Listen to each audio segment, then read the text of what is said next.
अध्याय 6 बाद बो खा नहीम थाम के घर से बाहर निकले और गुयेन की कार को देखा। ले गेट के सामने खड़ी थी। उसने झट से दरवाजा खोला और उठ बैठा। चलो जल्दी करो। कहानी का अनुवाद और संपादन सैक कैमथान द्वारा किया गया था। केवल .com पर पोस्ट किया गया। यदि आप इसे किसी अन्य पृष्ठ पर पढ़ते हैं तो यह साबित होता है कि यह एक प्रति है। अक्सर प्रतिलिपि अधूरी होगी। कृपया सबसे पूर्ण संस्करण पढ़ने के लिए मुख्य पृष्ठ पढ़ें और साथ ही अधिक संस्करणों को पूरा करने के लिए प्रेरणा पाने के लिए अनुवाद टीम का समर्थन करें। जैसे ही वह कार में बैठी, उसने तुरंत मियां से बात की जो ड्राइवर की सीट पर बैठी थी। उसकी आवाज थोड़ी लड़खड़ा रही थी, कुछ जरूरी सामान ले जाते हुए। हालांकि मियां को समझ नहीं आया कि क्या हो रहा है, फिर भी उसने सहजता से एक्सीलेटर पर कदम रखा और चली गई। जब कार थोड़ी दूर चली तो बाग खा नहीम अब राहत की सांस लेते हुए वह धीरे धीरे पीछे की ओर झुक गई। अपनी पीठ को नरम कुर्सी पर टिकाते हुए उसने अपना सिर झुकाया और खिड़की से बाहर देखा। रात का दृश्य धीरे धीरे कम हो रहा था। उसने बिना कुछ कहे अपने होठों को एक साथ दबा लिया, बिना अपॉइंटमेंट के सबसे आगे बैठ गया। पीछे के रियरव्यू मिरर से बो खा नहीम को देख रहा था। बो खा नहीम हवा की गति की तरह तेजी से कार में चढ़ गया और मियां गुयेन से ये शब्द कहे। केवल अब ले के पास प्रतिक्रिया देने का समय था। उसके चेहरे को देखकर स्पष्ट रूप से कुछ गड़बड़ थी। बो खा नहीम का सच अभी अभी अपने कार्यों के बारे में सोचते हुए उसका दिल स्पष्ट रूप से उठ गया। थोड़ा बुरा लगा। कहानी का अनुवाद और संपादन सैक कैमथान ने किया। केवल .com पर पोस्ट किया गया। यदि आप इसे किसी अन्य पृष्ठ पर पढ़ते हैं तो यह साबित होता है कि यह एक प्रति है। अक्सर प्रतिलिपि अधूरी होगी। पूर्ण संस्करण पढ़ने के लिए कृपया मुख्य पृष्ठ पढ़ें और साथ ही अधिक संस्करणों को पूरा करने के लिए प्रेरणा पाने के लिए अनुवाद टीम का समर्थन करें। खा नहीम, तुम्हें क्या हो गया है? यह पहली बार था जब उसने बो खा नहीम से इतनी सावधानी से बात की। उसकी भावहीन आंखें चमक उठीं, फिर उसने अपनी चाची की ओर देखा। तुम ठीक हो? आवाज कर्कश और गहरी है।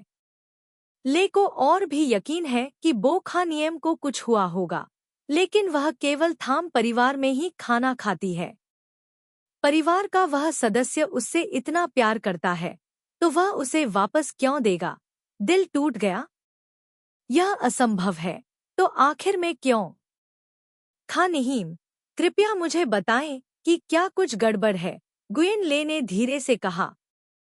बाग खा नहीम ने अपने होंठ भींचे और अंत में कहा, यह वास्तव में कुछ भी नहीं है।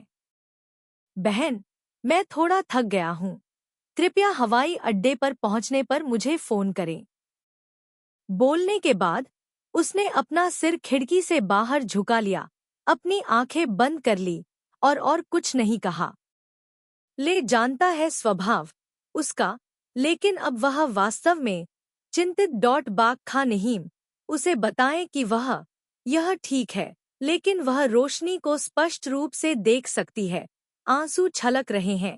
निचला स्थान, वो उदास आंखें। ऐसा कैसे हो सकता है कि कुछ हुआ ही नहीं?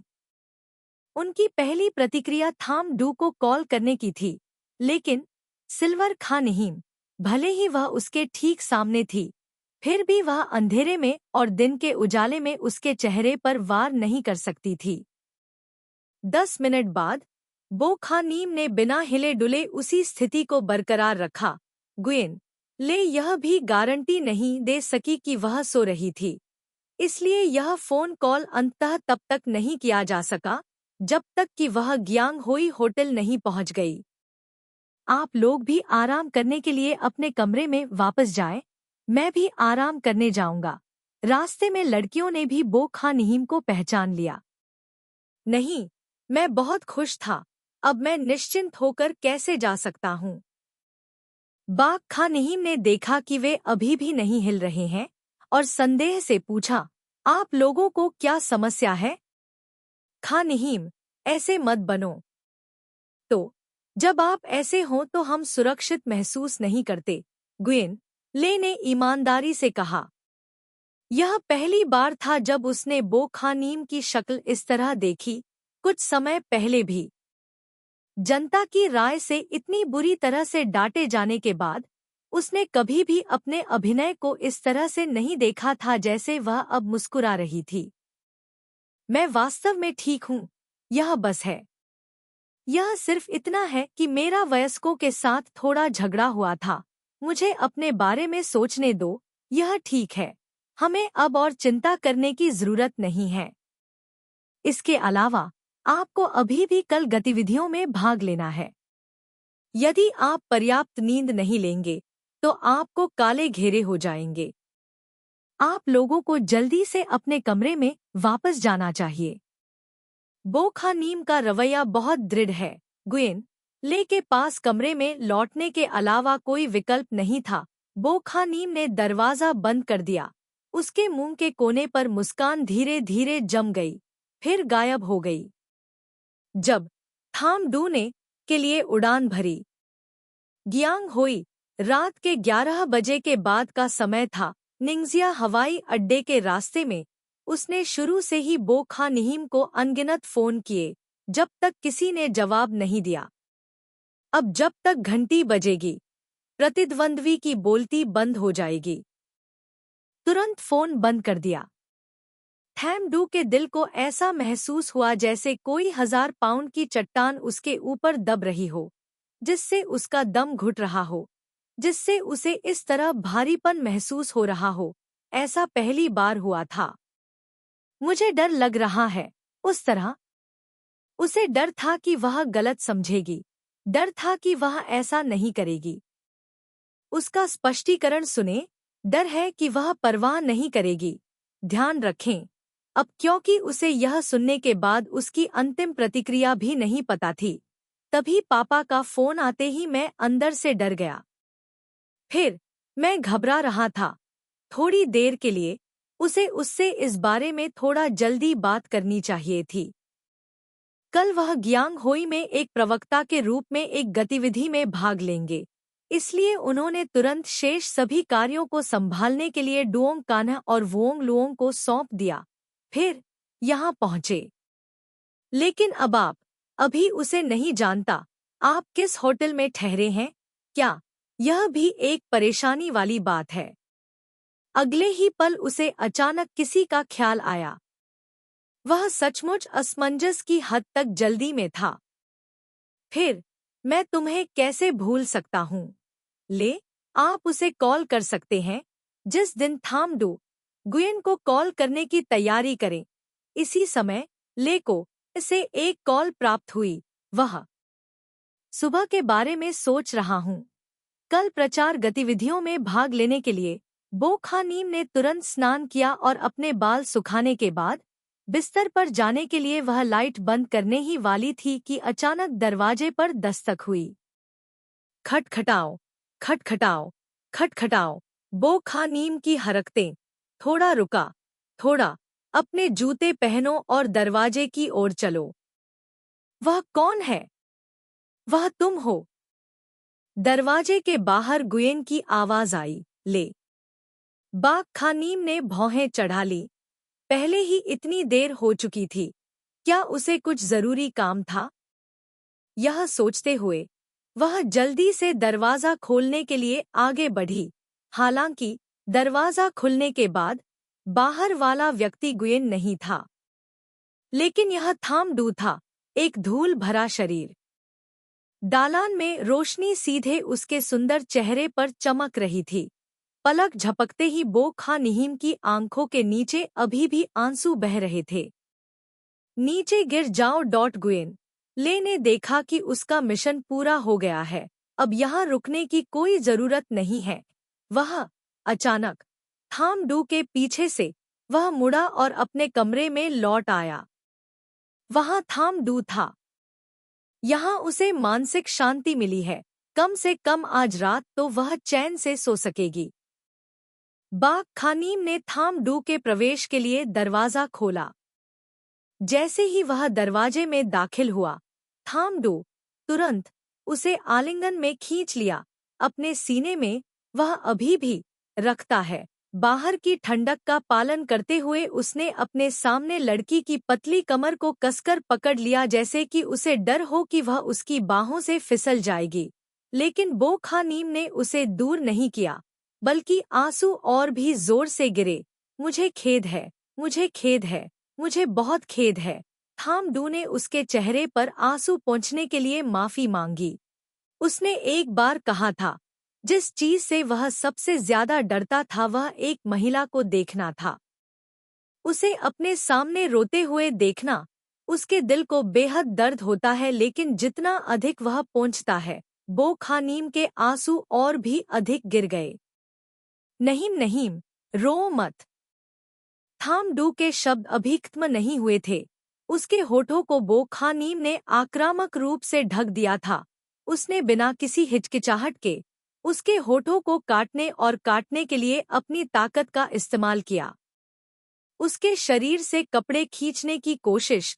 शेन यूं महसूस किया, मेरे होठों से हल्की सी चुभन भरी वेदना निकली। सहज रूप से उसे समझाना चाहा, लेकिन उसने उसे रोक दिया। दूसरी ओर कुतरने और चूसने के दौरान उसने ठंडे स्वर में कहा, थामडू, चुप रहो, चुप रहो।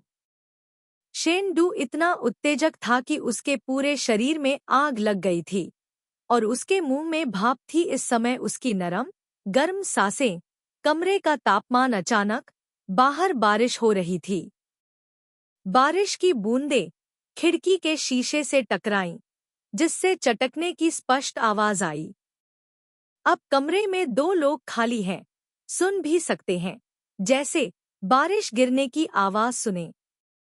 बिना किसी अचानक चेतावनी के ऊपर से एक भयंकर झरना बहता है। अचानक नीचे गिर गया, पटक दिया। नदी का तल गहरा है, वह एक साथ बादलों के शीर्ष पर चलती हुई प्रतीत होती है। वहां खड़े हो जाएं और काव्यात्मक दृश्यों की प्रशंसा करें। मैं गाद में गिर गया। मेरी आंखों ने केवल एक सुंदर रंग देखा। मेरे कानों में मैंने अस्पष्ट रूप से एक कलकल करती धारा की आवाज सुनी। यह आवाज तेज और तेज हो गई, शाखाएं तेज और तेज हो गईं, जैसे कि धीरे धीरे मिश्रित हो रही हों एक साथ। खिड़की के बाहर गिरती बारिश की आवाज के साथ बो खानीम। यह स्पष्ट रूप से भेद करना असंभव था कि कौन सी धारा की स्पष्ट ध्वनि थी और कौन सी भयंकर हवा और बारिश थी। आखिरकार बो खानीम बाथरूम में जागने के लिए एक और स्नान किया, लेकिन इस बार स्नान में थोड़ा अधिक समय लगा। वह थामडू की छाती के पास झुक गई, धीरे से उसकी मुलायम सफेद गुलाबी उंगली को सहलाया। नीम, मैं इस बारे में गलत हूँ, मुझे जरूर। एक गर्म सफेद उंगली उसके होठों पर रख दिया, शब्दों को अवरुद्ध कर दिया। मेरे मुंह से निकलने ही वाला है। तुम्हें यह कहने की जरूरत नहीं है, क्योंकि अब यह कहना तुम्हारे लिए बेकार है। ये सुनकर मेरे दिल में थामडू चुप हो गया। वह तुरंत पलटा और बाघ खानीम को दबाया, उसके विशाल शरीर के नीचे। नहीं, मुझे पता है, मुझे सब पता है। बो खानीम ने इसके बजाय अपना मुंह ढकने के लिए अपने हाथ का इस्तेमाल किया। दरअसल मैंने बहुत सोच विचार कर लिया है कि शादी करने की आपकी वजह चाहे जो भी हो, मुझे मंजूर है। थामडू उसका हाथ हटाना चाहता था, लेकिन वह और भी हतोत्साहित था, कसकर सील किया गया। मैं नहीं, मुझे समझाना चाहिए। जो चीज मुझे सबसे ज्यादा पसंद नहीं है वह है दूसरे लोग मुझे समझाएं, क्योंकि एक बार समझाने का मतलब है कि उन्होंने कुछ गलत किया है। मैं बस आशा करता हूँ कि आप ऐसा कभी नहीं करेंगे। थामडू, अब हर चीज के लिए बहुत देर हो चुकी है। ऐसे शब्द हैं जिन्हें मैं केवल एक बार कहता हूँ, ध्यान से याद रखें। चाचा बाघ खानीम ने सीधे उसकी आंखों में देखा और एक एक शब्द कहा, मुझे परवाह नहीं है कि किसने तुम्हें मुझसे शादी करने की धमकी दी। लेकिन अगर तुम मुझसे शादी करोगी तो तुम्हें जिम्मेदारी लेनी होगी। मुझे तुमसे प्यार करना है, मुझे करना है तुझे लाड प्यार, सारी उम्र तेरे साथ अच्छा रहना है। इस प्यार में पहले खींच लिया तुझे, इसलिए मैं तुम्हें बिल्कुल भी पीछे मुड़कर भागने की इजाजत नहीं दूंगी। इसके बारे में मत सोचो, सपने में भी मत सोचना। तुमने पहले मुझे छेड़ा था। शेन यू सुनता है। बो खां निहीम के पहले कुछ शब्दों ने उसके दिल को ठंडा कर दिया, लेकिन निम्नलिखित शब्दों ने उसे पूरी तरह से स्तब्ध कर दिया। बाग खां निहीम ने उसकी स्तब्ध उपस्थिति को देखकर उसके होठों को ढकने वाले हाथ को ढीला कर दिया। क्या गलत है? क्या आप सहमत नहीं हैं? सहमत हैं, बिल्कुल सहमत हैं। थम्बडू कैसे सहमत नहीं हो सकता था? उसे डर था कि वह अपना मन बदल लेगी। मत करो, तुम्हारे ऐसे ऊपर होने से कंबल में हवा चली, बहुत ठंड थी। उसके ठंडे शब्दों को सुनकर थामडू तुरंत उसके शरीर को ढकते हुए बाग खानीम ने अपना हाथ बढ़ाया और उसे थपथपाया, भारी। जैसे ही उसने बोलना समाप्त किया, उसे लगा कि दुनिया में अंधेरा हो गया है। अब वह उसके ऊपर लेटी हुई थी। उसके गर्म हाथ उसकी कमर को कसकर पकड़ रहे थे। उस पल जब उसने थाम क्वान और थाम ट्रोंग कीन के बीच बातचीत सुनी, तो वह मूर्खतापूर्ण तरीके से वहीं खड़ी रही। उसे ऐसा लग रहा था जैसे ठंड के दिनों में ठंडे पानी का एक बेसिन फेंक दिया गया हो। आपका शरीर यह ठंडा है, ऐसा लगता है। अनंत बर्फ के तहखाने में गिर गई, इसलिए उसने भागने के लिए संघर्ष किया, लेकिन फिर उसने स्पष्ट रूप से सोचा, इससे कोई फर्क नहीं पड़ता कि थामडू ने मूल रूप से उससे किस लिए शादी की थी। उसे एक बात का यकीन था कि इंसान का दिल लोहे और पत्थर का नहीं होता। बो खा नियम भी सिर्फ मांस और खून का बना हुआ इंसान है, एक नरम दिल। शेन यू उसके प्रति इतना दयालु है, उससे इतना प्यार करता है। वह कैसे नहीं जान सकती, अगर वह उससे सच्चा प्यार नहीं करता तो वह उसके लिए ऐसा कैसे कर सकता है।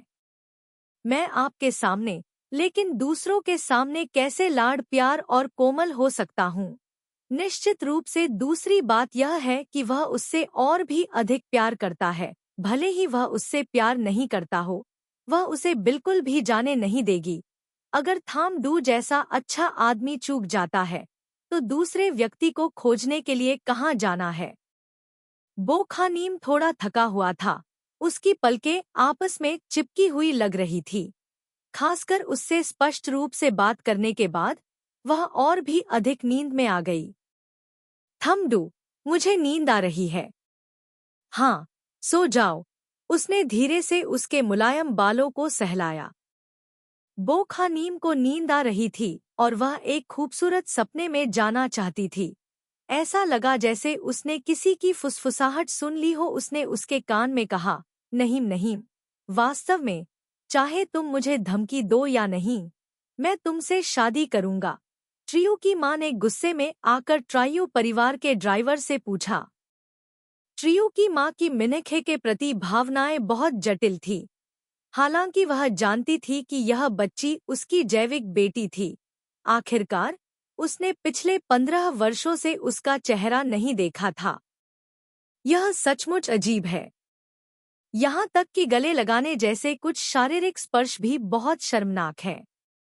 इसके अलावा उसे ट्राइयो वियन की भावनाओं का भी ख्याल रखना पड़ता है। वियन का शरीर बचपन से ही अच्छा नहीं है और अब तक उसने किसी भी चीज के लिए संघर्ष नहीं किया है। मिनखे में दिलचस्पी है, जो अभी अभी घर में आई है। क्या वह परित्यक्त महसूस करेगी और पीड़ित होगी? इसलिए पिछले 2 वर्षों से त्रियु की मां ने मिनखे से न तो करीब है और न ही दूर, एक दूरी बनाए रखी है। लेकिन चाहे कुछ भी हो, मिनखे उसकी जैविक संतान है। भले ही वह विद्रोही हो, वह ड्राइवर की देखभाल करने के अलावा कुछ नहीं कर सकती। गैराज का दरवाजा बंद कर दिया, अपना सिर हिलाया और कहा, जब मैं आज उसे लेने गया तो केवल सुश्री ट्रियू वियन और श्री वो निन्ह थे। मैंने सुश्री मिनखे को स्कूल के गेट पर नहीं देखा। क्या उसे सचमुच ऐसा लगता है कि वह काफी मजबूत है? वह 2 दिनों से वापस नहीं आई है। ट्रियो की माँ गुस्से में थी। ड्राइवर ने पूछा, कल स्कूल के बाद? मैं स्कूल के अंदर जाकर उसे देखूंगा और उसे लेने जाऊंगा। भूल जाओ, इसकी कोई जरूरत नहीं है। ट्रियो की माँ अभी भी थोड़ी गुस्से में थी। क्या मैंने उससे सिर्फ 2 वाक्य नहीं कहे थे? अगर वह थोड़ा सा भी हिलेगा तो वह घर छोड़ देगा। उसकी बुरी आदतों को कौन नियंत्रित कर सकता है?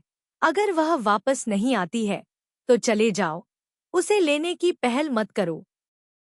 इसके अलावा वह ज्यादा कपड़े या जूते नहीं लाई। मुझे लगता है कि उसका स्कूल में लंबे समय तक रुकने का इरादा नहीं है।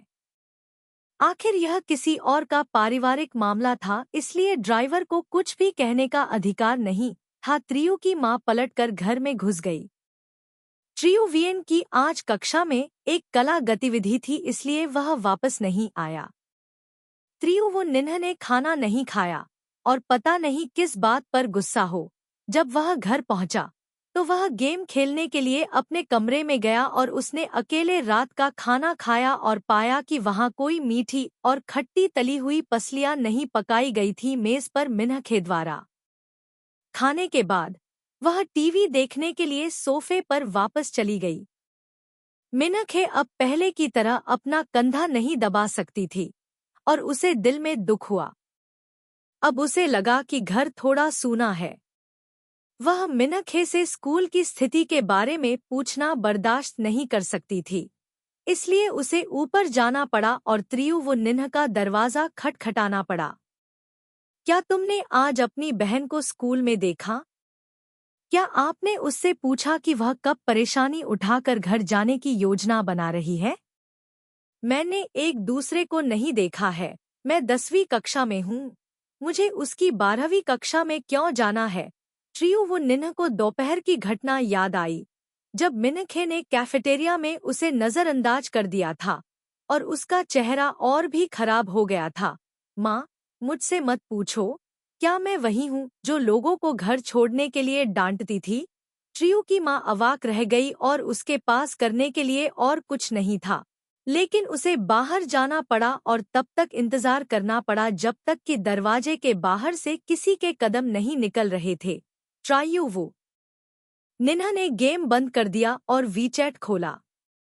उसे समझ नहीं आ रहा था कि इस बार ट्रायू मिनखे वह क्यों है बहुत गुस्से में। अगर मैं तुम्हारे लिए डिब्बा बंद लंच नहीं बनाऊं तो इसका कोई मतलब नहीं है, लेकिन स्कूल में वह तुम्हारे साथ एक अजनबी की तरह व्यवहार करता है और तुम पर कोई ध्यान नहीं देता। इसका क्या मतलब है? यहाँ तक कि अगर मैं घर छोड़ता हूँ तो क्या मुझे उनके साथ सीमाओं को पूरी तरह से स्पष्ट रूप से परिभाषित करने की आवश्यकता है? इस समय क्या हो रहा है?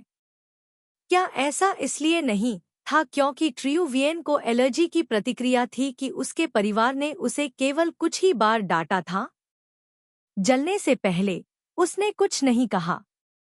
इसके अलावा आप पहले से ही अपना सिर झुकाकर माफी मांगने की योजना बना रहे थे, लेकिन उसने पहले आपकी ओर नहीं देखा, तो अब आप उसे एक वीचैट संदेश भेजें, है ना? यह वाकई शर्मनाक है। बार बार अपना सिर झुकाओ।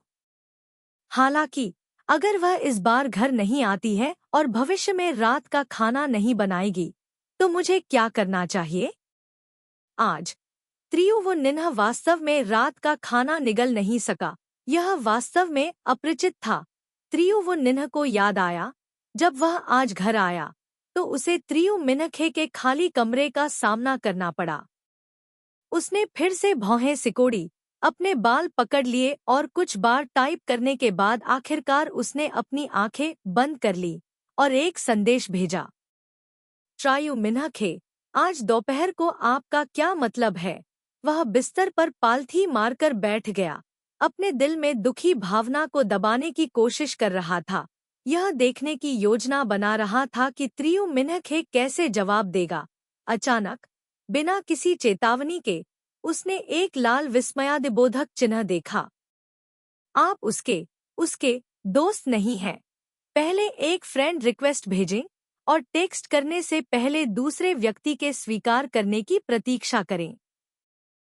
त्रियु वो निन्ह स्तब्ध रह गया और उसने अनजाने में त्रियु मिन्हखे को फोन किया, लेकिन तुरंत फोन पर आवाज आई, जिस ग्राहक को आपने अभी कॉल किया है वह अस्थायी रूप से अनुपलब्ध है। वेचैट और फोन दोनों को काली सूची में डाल दिया गया। त्रियु वो निन्ह लगभग बिस्तर पर गिर पड़ा। उसने आश्चर्य से अपना मुंह खोला और स्तब्ध होकर बैठ गया। त्रियु वो निन्ह कुछ सेकंड के लिए भी कुछ नहीं सोच सका। जब से त्रियु मिन्हखे त्रियु के घर आया था, यह पहली बार था कि प्यार पैदा हुआ था अतीत में। ऐसा नहीं था कि उसने कभी घर छोड़ा हो। वह हमेशा कहती थी कि वह स्कूल छात्रावास में रहना चाहती थी, लेकिन उस समय वह मूल रूप से 2 दिनों के लिए बाहर जाने के बाद लाल हो गई थी। ने लौटने की पहल की। दरअसल त्रियु वो निन्ह को पता था कि छोटे से उत्तरी शहर में उसे गोद लेने वाली दादी के निधन के बाद मिन्हखे के पास जाने के लिए कोई जगह नहीं थी, लेकिन इस बार उसने लौटने का कोई संकेत नहीं दिखाया और यहाँ तक कि उससे संपर्क करने का तरीका भी ब्लैकलिस्ट कर दिया गया। त्रियु वो निन्ह ने तुरंत एक समस्या के बारे में सोचा। क्या उसने उसकी संपर्क विधि को काली सूची में डाल दिया था, या उसने उसके पूरे परिवार को काली सूची में डाल दिया था? किसी कारण से त्रियु वो निन्ह ने घर से बाहर निकलते समय त्रियु मिन्हखे की उदासीन अभिव्यक्ति के बारे में सोचा और अचानक उसके दिल में एक पूर्वाभास उत्पन्न हुआ जिसे वह स्वयं व्यक्त नहीं कर सका। जैसे ही वह वापस जा रहा था और कमरे में आगे, यह सोचते हुए कि क्या उसे त्रियु ट्राम होई के साथ इस बारे में बात करनी चाहिए, उसने नीचे उसकी आवाज सुनी। ऐसा लगा जैसे कोई और आ रहा था। त्रियु की माँ मेहमानों का स्वागत कर रही थी। थोड़ी देर बाद किसी ने दरवाजा खटखटाया। छोटा लड़का, मिस्टर ले नघियू यहाँ है, उन्हें कुछ कहना है। महिला ने उन्हें नीचे आने के लिए कहा। थम ले नघियू एक अन्य परिवार का बेटा है। बचपन से लेकर वयस्क होने तक उसने प्रतियोगिताओं में अनगिनत पदक प्राप्त किए, कई नए रोबोट भी बनाए और गो प्रतियोगिताओं में पुरस्कार प्राप्त किया। त्रियु वो निन्ह को लगता है कि वह ठंडा और अहंकारी है, उसे बहुत पसंद नहीं करते। लेकिन किसी कारण से त्रियु के पिता और त्रियु की माँ उसके प्रति बेहद उत्साही थे। उन्होंने उसके और त्रियु वियन के बीच लाल डोरे फैलाने की भी कोशिश की, लेकिन मिन्हखे के लौटने के बाद वे मिन्हखे और थाम ले नघियू में बदल गए। उन्होंने शायद ही कभी हमारे ट्राइयो परिवार के घर आने की पहल की हो। हर बार जब वह आते थे तो वे ठंडे भाव दिखाते थे, जैसे किसी ने उन पर 8 मिलियन का कर्जदार हो। आज वह यहाँ क्यों आया? और अब अगर वह नीचे नहीं आया तो उसकी माँ उसे सारी रात परेशान करेगी और त्रियु मिन्हखे द्वारा सुर्खियों में खींचे जाने की बात को केवल दूर ही फेंक सकती है। पहले काली किताब को एक तरफ रख दें, फिर नीचे जाए। हाँ, डांग उसी विला में रहता है जहाँ ट्राइयो परिवार रहता है।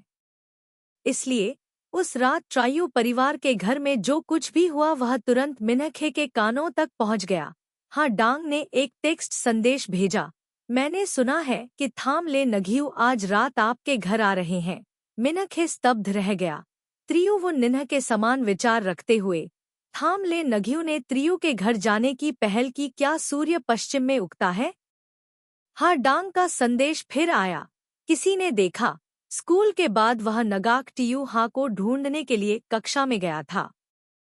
मुझे बताओ, क्या वह स्वयं नगाक तियुहा से पुष्टि सुनने के लिए नगाक तियुहा आया था, फिर आपके घर यह पुष्टि करने के लिए गया था कि त्रियु वियन की एलर्जी से आपका कोई लेना देना नहीं है? आप निर्दोष हो सकते हैं। मुझे नहीं पता, मिन्हखे ने उत्तर दिया। इसके अलावा अब मुझे इस बात की परवाह नहीं है कि ट्रियु परिवार मुझे किस तरह देखता है। अपने पिछले जीवन में वह परिवार के सदस्यों के साथ बहस में फंस गई थी और अपनी बेगुनाही साबित करने का कारण खो बैठी थी। लेकिन इस जीवन में उसका दिमाग स्पष्ट है और उसे केवल एलर्जी और नगाक टियुहा का निर्धारण करने की आवश्यकता है। वास्तव में मिनखे के पास ट्रायू परिवार के सामने इसे साबित करने के कई तरीके हैं। कैमरे को देखने के लिए अस्पताल जाना ठीक है। एनगोक टियूहा को खुद यह कहने और उसे रिकॉर्ड करने के लिए प्रेरित करना ठीक है। लेकिन समस्या यह है कि मिनखे को उनके बारे में उनके विचारों की परवाह नहीं थी। इसलिए यह ठीक है, इस मामले पर समय बर्बाद नहीं करना चाहती। ट्रायू परिवार का विश्वास और देखभाल उसके लिए एक केक की तरह है। उसने इसे पाने पर जोर दिया था, लेकिन यह जीवन समाप्त हो गया है। वह अब इसे नहीं चाहती है। लेकिन थाम ले नगियू त्रियू परिवार के घर किस लिए आया था? क्या हा डांग ने अनुमान लगाया था कि वह उसकी मदद करने के लिए दौड़ा था? मिनखे अपने बाल धो रही थी, इसलिए जब कॉल आई तो उसने रिसीव नहीं किया। थोड़ी देर बाद, जब वह अपने बाल सुखा रही थी, उसने अपने सबसे बड़े भाई ट्रायू ट्राम हुई का एक मिस्ड कॉल और एक टेक्स्ट संदेश देखा। वह और ट्रायू ट्राम हुई भी अक्सर संवाद नहीं करते थे, इसलिए वह उसे ब्लैकलिस्ट में जोड़ना भूल गई। ले नगियू अभी मेरे घर आई थी। ऐसा लगता है कि त्रियुवियन की पिछली घटना का दोष उसके बगल वाले दोस्त ने उस पर लगाया है। ऐसा इसलिए है क्योंकि सभी ने मुझ पर गलत आरोप लगाया है, इसलिए मैं आपसे माफी मांगता हूँ। लेकिन मिनखे, मेरी बुरी आदत है कि जब भी मुझे थोड़ा गुस्सा आता है तो मैं घर से भाग जाता हूँ। वापस आ जाओ। पिछले 2 दिनों से माँ बहुत परेशान है। आप घर कब आओगे? बड़ा भाई तुम्हें लेने जा रहा है। इस माफी संदेश को देखकर मिनखे उदासीन हो गया। वह थोड़ा आश्चर्यचकित हुई। यह पता चला कि हाँ डांग ने सही अनुमान लगाया था, लेकिन मिनखे को लगा कि यह सामान्य था। हालांकि थाम ले नगियू उसे पसंद नहीं करता था और उसके प्रति हमेशा उदासीन था। आखिरकार वे एक दूसरे को जानते थे। साल ये दोनों दोस्त भी माने जाते हैं।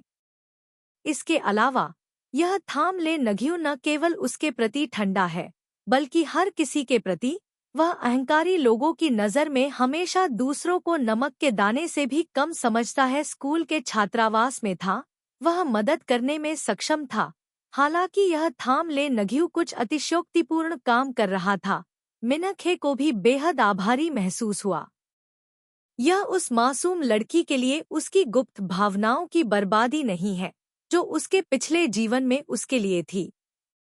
मिनखे बिस्तर पर बैठ गई। उसकी उंगलियां धीरे से त्रियू ट्राम होई के संदेश को हटा रही थी।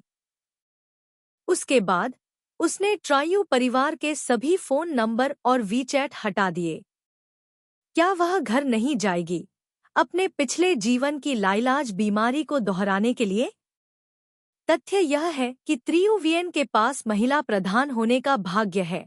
उसे बदला नहीं जा सकता है, अगर वह खुद हार को जीत में बदलने के समय के बारे में निश्चित नहीं है, तो अंत में वह 23 वर्ष की आयु से अधिक जीवित नहीं रहेगी। त्रियू ट्राम होई अभी भी मिनखे को वापस कॉल करते हुए नहीं देख पा रही है और उसकी प्रतिक्रिया नहीं पा रही है। उसने त्रियू की मां को अपराध बोध से देखा और कहा, रात के 10 बज चुके हैं, शायद वह पहले से ही सो रही है। त्रियू परिवार के चेहरे थोड़े भ्रमित थे। पिछले सप्ताहांत त्रियुवियन को अस्पताल ले जाने के बाद त्रियुवुनिन्ह और भी अधिक भ्रमित थे। उन्होंने स्पष्ट रूप से नहीं पूछा, लेकिन मिनखे को डांटा। निश्चित रूप से मिनखी बहुत नाराज थे। कोई आश्चर्य नहीं कि क्यों इस बार घर से निकलने में इतना समय लग गया और उसका लौटने का इरादा नहीं था। परिवार में किसी ने भी उसे दोषी नहीं ठहराया, लेकिन बस 2 वाक्य कहे। इसके अलावा भले ही युआन की एलर्जी का उससे कोई लेना देना नहीं है, फिर भी उसे युआन की चिंता कैसे नहीं है जो अभी भी अस्पताल में है और केवल हमारे साथ परेशानी पैदा करने की परवाह करता है। हालांकि ट्रियू की मां के चेहरे पर अपराध बोध था, फिर भी उसका मुंह नहीं खुल रहा था। अब जब उसका स्वभाव इतना बड़ा हो गया है, तो उसने उसे धमकाने के लिए स्कूल में रहते हुए कुछ शब्द कहे। त्रियुवुनिन्ह थोड़ा गुस्से में थी।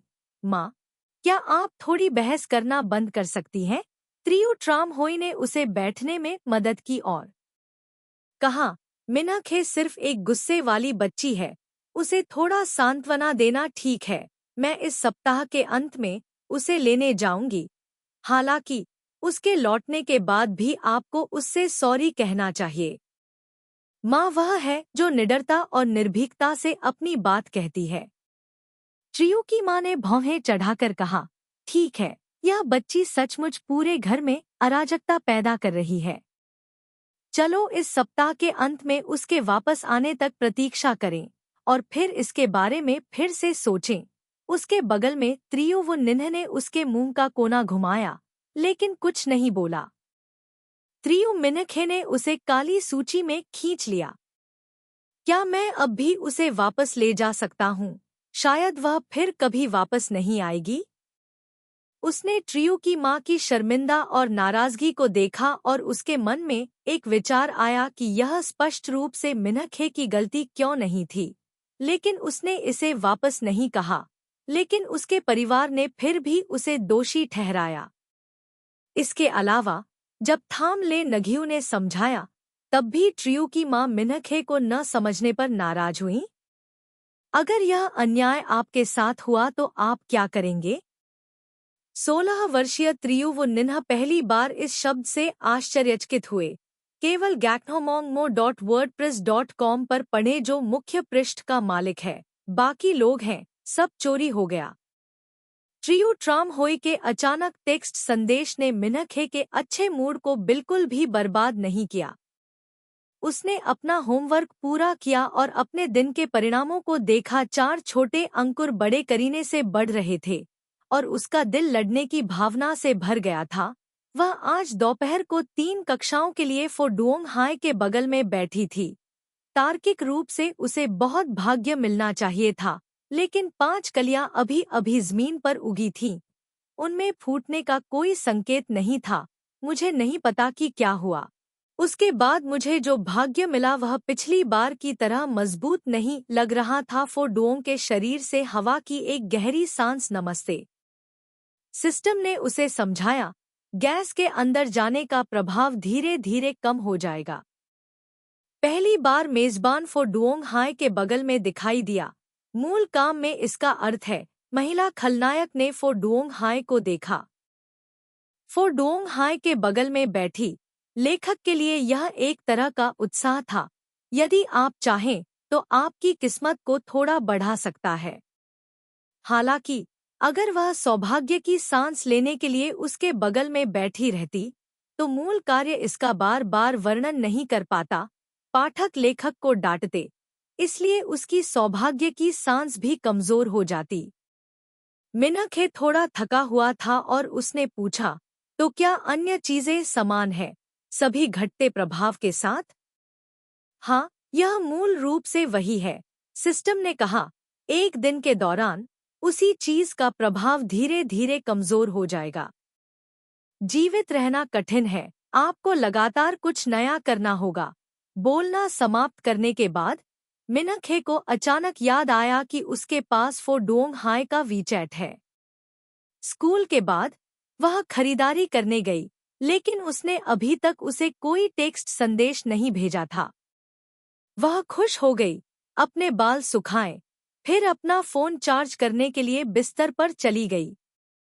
उधर फोडुओंग हाई को भीगने के बाद जोरदार झटका लगा। लाल बाल। वह फोथी के विला में बड़े बिस्तर पर लेटा रहा और 2 घंटे तक फोन स्क्रीन को देखता रहा। उसने वास्तव में स्थानांतरण छात्र को कम आंका, लेकिन स्थानांतरण छात्र ने वास्तव में आपके द्वारा दिए गए पूरे 1 लाख युआन खर्च कर दिए। ऐसा नहीं है कि उसे इस रकम की परवाह थी, लेकिन स्थानांतरण छात्र ने इसे प्रयोग करने के लिए बहुत अधिक बना दिया। फोडुओंग हाई का दिल जल रहा था। वह दीवार घड़ी की ओर देखे बिना नहीं रह सकी, अपनी सूखी आंखों को रगड़ा और फोन की ओर देखती रही। 11:30 बज चुके हैं।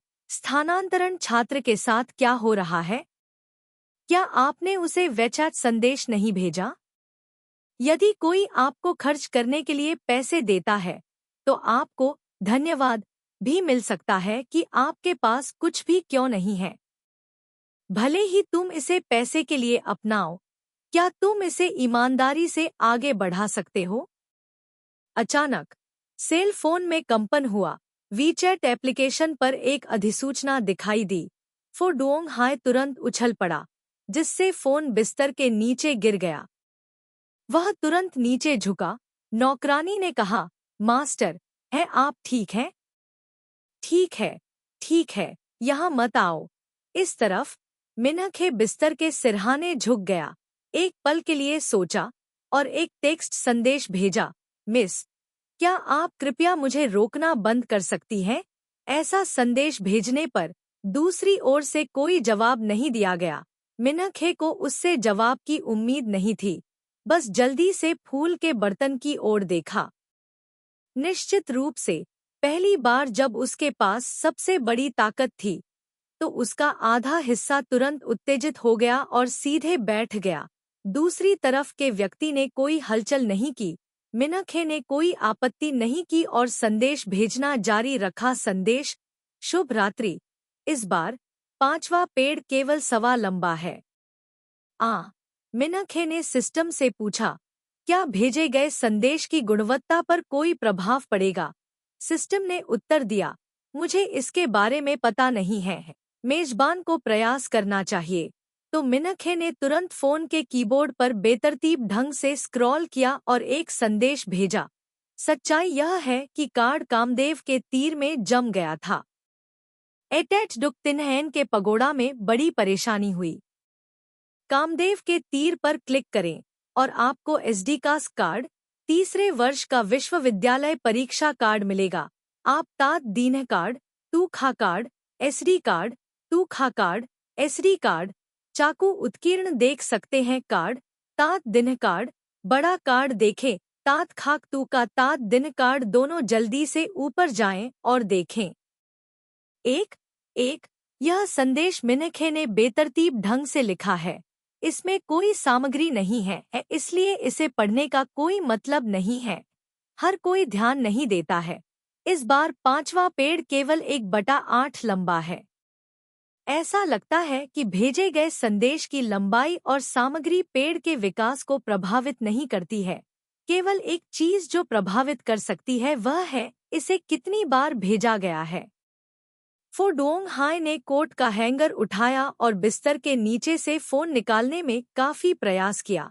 जब उसने फोन चालू किया तो उसने स्क्रीन पर संदेश सामग्री देखी। डुओंग हाय, यह क्या है? उसे लगता है कि स्थानांतरण छात्र उसे रोबोट खाता परीक्षण के रूप में उपयोग कर रहा है। उसने इन सभी परिवर्तनों का फिर से परीक्षण किया, पारित हो गया और इस बार छोटे पेड़ों में कोई बदलाव नहीं हुआ। इन 4 परीक्षणों के बाद मिनखे मूल रूप से यह निर्धारित करने में सक्षम थे कि प्रत्येक दिन केवल पहले 3 नए संदेश भेजे जा सकते हैं। चौथी बार से प्रभावशीलता धीरे धीरे कम होकर 0 हो जाएगी। ऐसा लगता है कि हर दिन उसे केवल फो डुओंग हाय को 3 संदेश भेजने की जरूरत है। आधे से अधिक युवा शूटिंग के बाद मिनखे ने खुशी से इसे बंद कर दिया, फोन किया और बिस्तर पर लेट गया। फो डुओंग हाय ने कुछ प्रश्न चिन्ह भेजने का विचार दबा दिया। नेक और ठंडे स्कूल के बॉस ने पहले 5 संदेशों का जवाब नहीं दिया। उन्हें तब तक इंतजार करना पड़ा जब तक कि स्थानांतरित छात्र ने जवाब देने से पहले 6ठा संदेश भेजने की विनती नहीं की।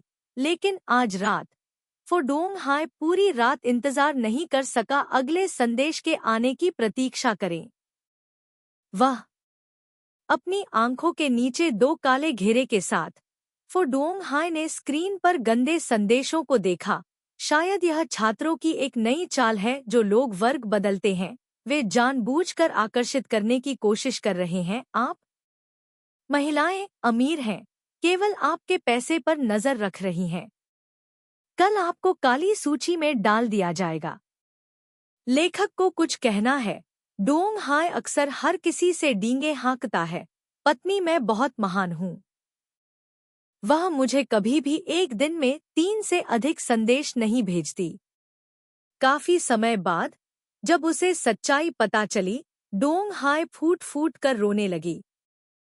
अध्याय 7। संपादित करें। पिंकी अगली सुबह मिनखे उठी। उसे यह भी नहीं पता था कि क्राउन प्रिंस फोथी के दिलों में उसकी छवि खराब हो गई थी। वास्तव में वह एक धोखेबाज से अलग नहीं थी। उसके बाद उसने अपना चेहरा धोया, कंघी की बाल। मैंने आसानी से अपना सेल फोन उठाया और फो डोंग हाय को एक संकेत भेजा। हमेशा की तरह क्राउन प्रिंस ने कोई जवाब नहीं दिया। ऐसा लगा जैसे उसने सचमुच मुझे ब्लॉक कर दिया है। मिनखे यही चाहता था। उसने आश्वस्त महसूस किया कि भविष्य में कोई भी यादृच्छिक संदेश भेजना ठीक होगा। इसलिए मिनखे ने उसे लगातार 2 बिंदु भेजे।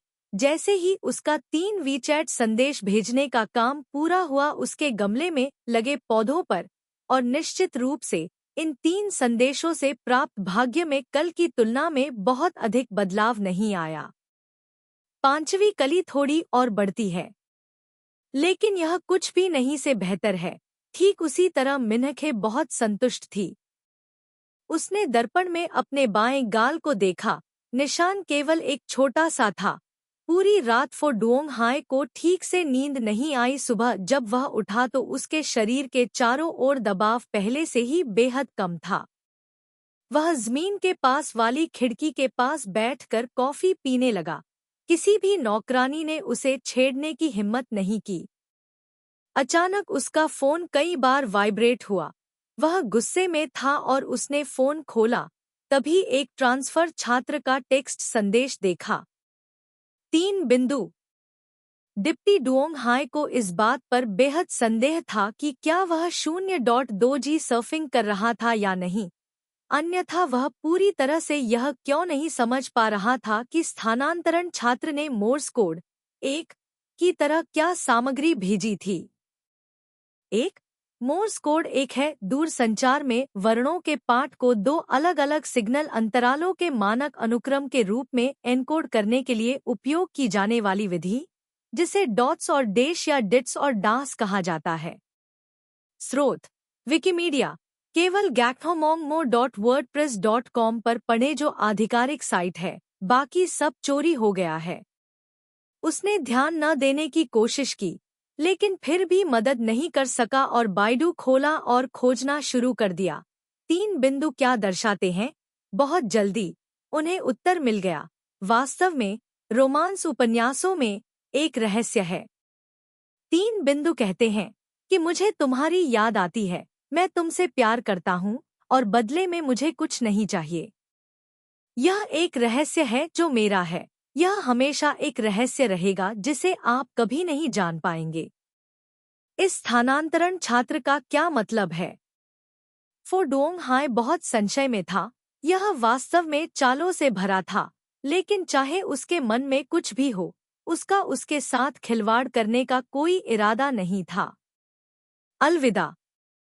तो जब मिनखे ने कल खरीदी गई सभी चीजें अंतर्राष्ट्रीय कक्षा में ले लीं, जैसे ही उसने प्रवेश किया, उसने देखा कि उसकी मेज और पाठ्यपुस्तकें अंतिम पंक्ति में चली गईं।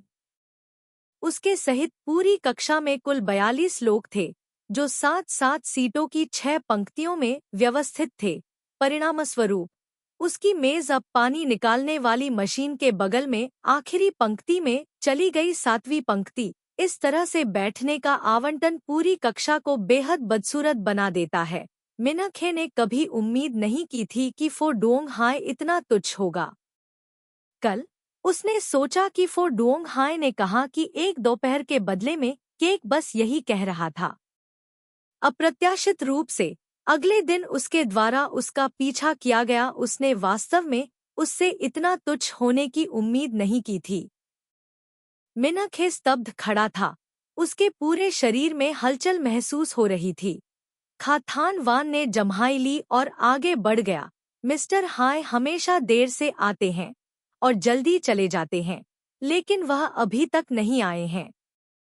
उन्होंने अनुमान लगाया कि आज आप सक्रिय रूप से अपने होमरूम शिक्षक को सीटें बदलने के लिए नहीं ढूंढ पाएंगे, इसलिए उन्होंने हमसे कहा कि आप पहले अपनी सीट कहीं और ले जाएं। साथ ही आज तुम्हें ड्यूटी पर रहना है। इससे पहले कि वह अपनी बात पूरी कर पाता, खाथान वान ने मिनखे को कल की तरह एक पारदर्शी बैग ले जाते हुए देखा, जिसके अंदर बिल्कुल अलग अंगूर का केक था। कल के साथ तुरंत उसकी आंखें चमक उठीं। वैसे भी आप मिस्टर हाय का पीछा नहीं कर सकते, अन्यथा आप मुझे खाने के लिए कुछ देंगे और मैं आपको एक सेमेस्टर के लिए ड्यूटी पर रहने में मदद करूंगा। मिनखे ने पहले ही नाश्ता कर लिया था। मूल रूप से वह इसे फोडुओंग हाय में लाने की योजना बना रही थी, लेकिन उसकी सीट कूड़ेदान के करीब ले जाया गया था। अचानक वह उसे अब और नहीं देना चाहती थी। तो आपके लिए ब्लैकबोर्ड की सफाई का काम आपका है। खाथान वान ने दोनों हाथों से केक लिया। मिनखे के लिए उसकी पसंद तुरंत बढ़ गई और वह जल्दी ही उससे परिचित हो गया। छात्र कक्षाएं बदलते हैं। कल तुम मेरे लिए एक भाग लेकर आओ, मैं तुम्हें श्रीमान हाय का पता दूंगा। मिनखे ने सिस्टम से पूछा, यदि आप फोडुओंग हाय के घर का पता जानते हैं तो क्या कलियां बढ़ेंगी? सिस्टम, नहीं, जब तक मेजबान खेलने के लिए उसके घर नहीं आ सकता। पीछे सोचने पर वह जानती थी कि वह फो परिवार के दरवाजे में प्रवेश नहीं कर सकती, इसलिए मिनखे ने फोडुओंग हाय के घर का पता जानने की जहमत भी नहीं उठाई। उसने अपना हाथ हिलाया और फिर आखिरी पंक्ति में जाकर बैठ गई और बोली, कोई जरूरत नहीं। खाथान वान स्तब्ध रह गए। क्या हुआ? क्या यह हतोत्साह है और अब और आगे बढ़ने की इच्छा नहीं है? मिनखे ने आज के पाठ की सामग्री को याद करते हुए खुद से पूछा कि क्या उसे पुरानी जगह पर वापस जाना चाहिए या नहीं। जाहिर है, हर दिन आप नई कोपले खिलने के लिए पहली सांस ले सकते हैं, उसके बाद यह प्रभावी नहीं रह जाता है। फोडुओंग हाय को सांस लेना जारी रखने के लिए दूसरे शब्दों में वास्तव में कोई जरूरत नहीं है। फोडुओंग हाय के साथ एक ही टेबल पर बैठने की कोई जरूरत नहीं है। बस इस बारे में सोचें कि हर दिन उसके आसपास कैसे जाएं, सांस लें और आप ठीक हो जाएंगे। उसके बाद अगर चक्कर आए, भले ही आप एक ही कक्षा में हों, तो तुरंत फोडुओंग हाय की तरफ दौड़ें। इसके अलावा यदि आप फोडुओंग हाय के साथ एक ही टेबल पर बैठते हैं तो यह थोड़ा परेशानी भरा लगता है। उसके जैसा गर्म स्वभाव वाला कोई व्यक्ति जब यह टूट जाता है तो मुझे नहीं पता कि मैं उसे ढूंढ पाऊंगा या नहीं भविष्य में। खोंग टू थू में सौभाग्य लाने की 2% संभावना है। मुझे अभी भी सर्दी है और मैं अभी तक स्कूल नहीं गया हूँ, इसलिए मुझे नहीं पता कि उसके साथ एक ही टेबल पर बैठना आसान होगा या नहीं। जबकि मिनखे अभी भी इस बारे में सोच रहा था, फोडुओंग हाय पीछे से दिखाई दिया। कक्षा का दरवाजा, उसके हाथ उसकी जेबों में भरे हुए थे। उसका सुंदर चेहरा बेहद असहज था। उसे ठीक से नींद नहीं आई। उसका पूरा शरीर थका हुआ था। उसके छोटे लाल बाल अभी तक सूखे नहीं थे, इसलिए वह हमेशा की तरह हाथी जैसा नहीं लग रहा था। इसके विपरीत उसने ऐसा किया। उसकी गोरी त्वचा और सुंदर चेहरे उभरे हुए थे। पहले कक्षा में प्रवेश करते समय वह सबसे पहले अपनी सीट पर जाकर लेट जाता था। परिणामस्वरूप उसे नहीं पता था कि क्या करना है। आज उसने सबसे पहले जो किया वह अपने बगल की सीट को देखा, वह खाली थी। डिप्टी डुओंग हाय को याद आया कि उसने स्थानांतरित छात्र को दूसरी जगह जाने के लिए कहा था। उसकी आंखें उदासीन होने का नाटक कर रही थी। कमरे में सीटों की आखिरी पंक्ति पर ध्यान नहीं दे रही थी। इस समय स्थानांतरण छात्र सीटों की आखिरी पंक्ति में चुपचाप बैठा था। वह चुपचाप एक किताब पढ़ रही थी, अपना सिर ऊपर नहीं उठा रही थी। उसकी पतली वर्दी का पिछला हिस्सा सुबह की धूप में चमक रहा था। फोडुओंग हाय ने शायद ही कभी अपनी बेटी की ओर देखा हो। पहले हमारे लड़कों की नज़र में लड़कियां अनगिनत प्राणी थी। यह पहली बार था जब उन्हें पता चला कि लड़कियां वास्तव में लड़कों की तुलना में बहुत पतली थीं। ऐसा इसलिए नहीं था क्योंकि वे बहुत गरीब थीं और उनके पास खाने के लिए कुछ भी नहीं था, है ना? इसलिए क्योंकि आपको पैसे की जरूरत है, आपको उससे संपर्क करना होगा और ऐसा नहीं है कि आप माफ किए जाने के लायक नहीं हैं। इसका आपसे कोई लेना देना नहीं है। फोडोंग हाय ने अपनी नजरें हटा ली। उसका चेहरा काला हो गया और वह वापस लौट आया। जब वह अपनी सीट पर चल रहा था तो मैंने पाया कि खाथान वान अपना सिर झुकाए कुछ खाने के लिए डेस्क के नीचे छिपा हुआ है। क्या तुमने अभी तक नाश्ता खत्म नहीं किया? फोडोंग हाय ऊपर चला गया। खाथान वान का पूरा शरीर कांपने लगा। उसका सिर और भी नीचे झुक गया। किसी कारण से फोडोंग हाय को बुरा लगा।